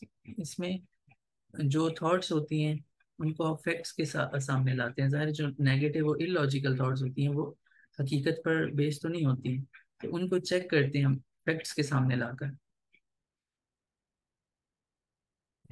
तो कुछ ये क्वेश्चंस हो सकते हैं हमसे कि उनके इमोशंस क्यों ट्रिगर हुए थे, कौन सा वो इवेंट था और उन्होंने इसको कैसे इंटरप्रेट किया, क्या एजम्पशंस उनके माइंड में क्या एजम्पशंस आई हैं उस चीज़ के बारे में, उस इवेंट के बारे में, और जो उनके इमोशंस हैं, क्या उन इमोशंस की जो इंटेंसिटी है क्या वो हकाइक से मिलती है, यानी जितनी उस सिचुएशन में इंटेंसिटी होनी चाहिए क्या उसके अकॉर्डिंग है या ज़्यादा है, या ये सिर्फ उनकी जो थिंकिंग पैटर्न्स हैं, इंटरप्रिटेशंस हैं, उनकी वजह से ऐसा हुआ है।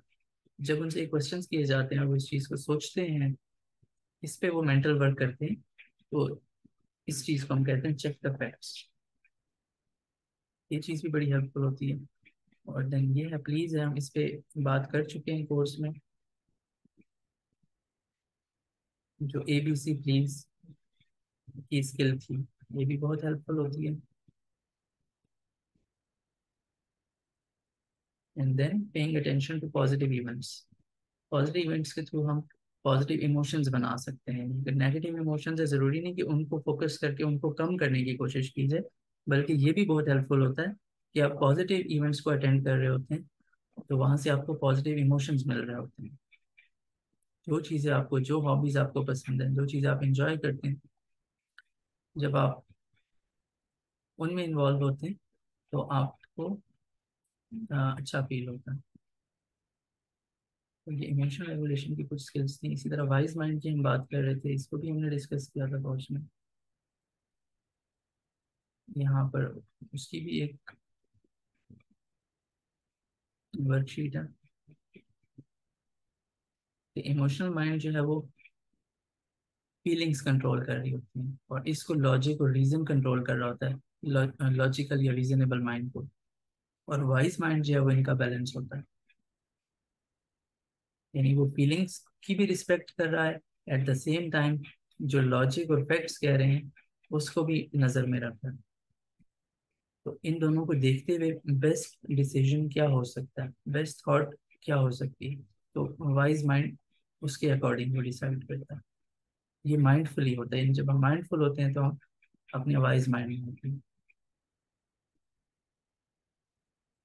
यहाँ पर जो इवेंट और एक्सपीरियंस उन्होंने फेस किया है, तो उसको यहाँ पर वो लिखते होते हैं कि रीजनेबल, इमोशनल और वाइज, यानी उनके ये माइंड्स क्या कह रहे हैं,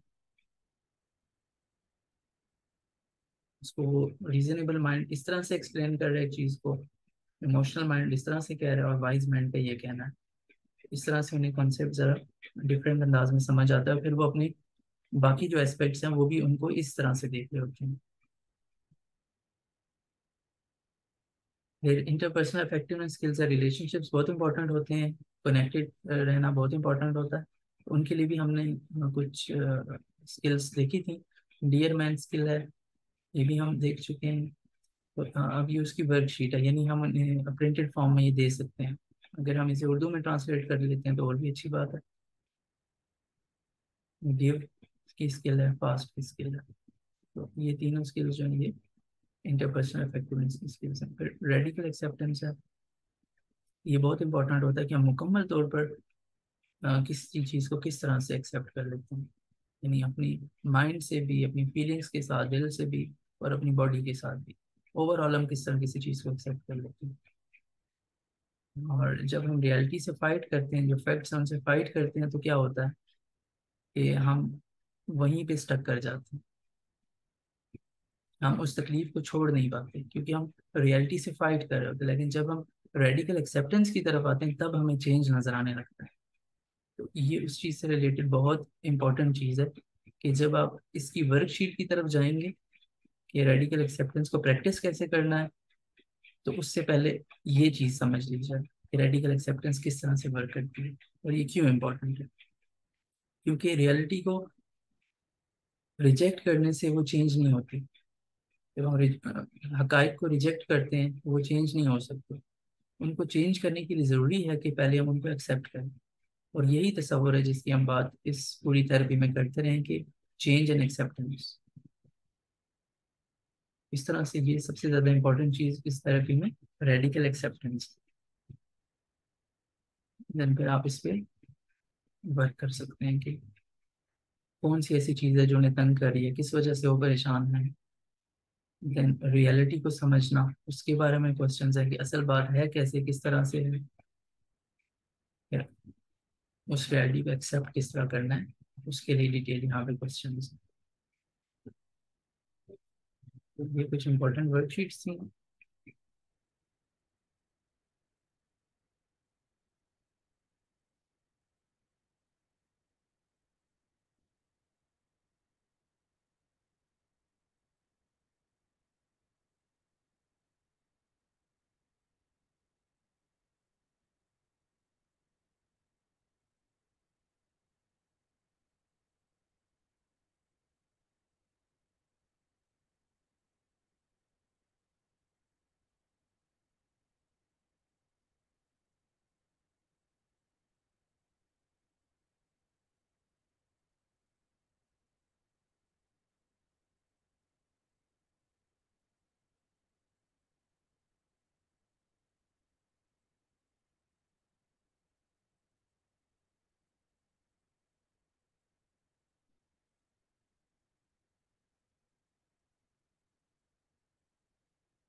इसके अलावा बाकी जो चीज़ें हैं, जिस तरह से ऐसा होता है कि कुछ क्लाइंट्स के साथ कुछ जो स्किल्स हैं वो उन्हें बड़ी अच्छी लग रही होती हैं, इजीली समझ आ रही होती हैं, उनके लिए वर्क कर रही होती हैं, तो हम फिर उन्हीं स्किल्स को ज़्यादा लेके चल रहे होते हैं। तो इन जितनी स्किल्स हैं आप इनसे एक दफ़ा गो थ्रू कर लीजिएगा, और इनसे रिलेटेड फिर जो वर्कशीट्स हैं वो मिल जाती हैं।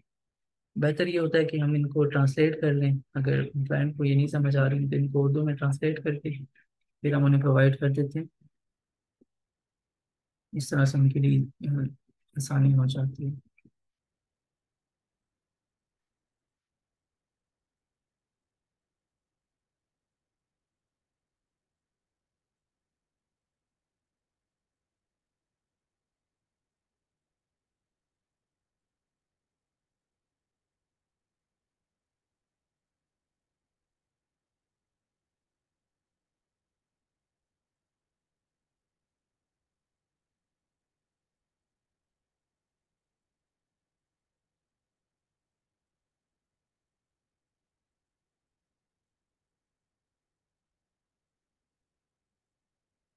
ठीक है, तो ये था हमारा कोर्स, और इसके साथ ये जो वर्कशीट्स हैं कुछ इम्पोर्टेंट वो प्रोवाइड कर दी जाएंगी। बाकी जो स्किल्स आपको पसंद होती हैं, या इसमें तो काफ़ी सारी स्किल्स हैं ना, तो इनकी वर्कशीट्स इजीली अवेलेबल होती हैं, आप सर्च कर सकते हैं, वो भी आपको मिल जाएंगी।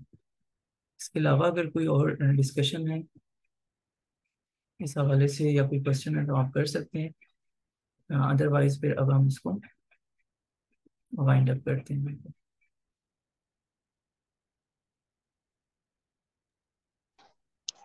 No, sir, कोई क्वेश्चन नहीं है। Thank you so much for this wonderful course. Welcome.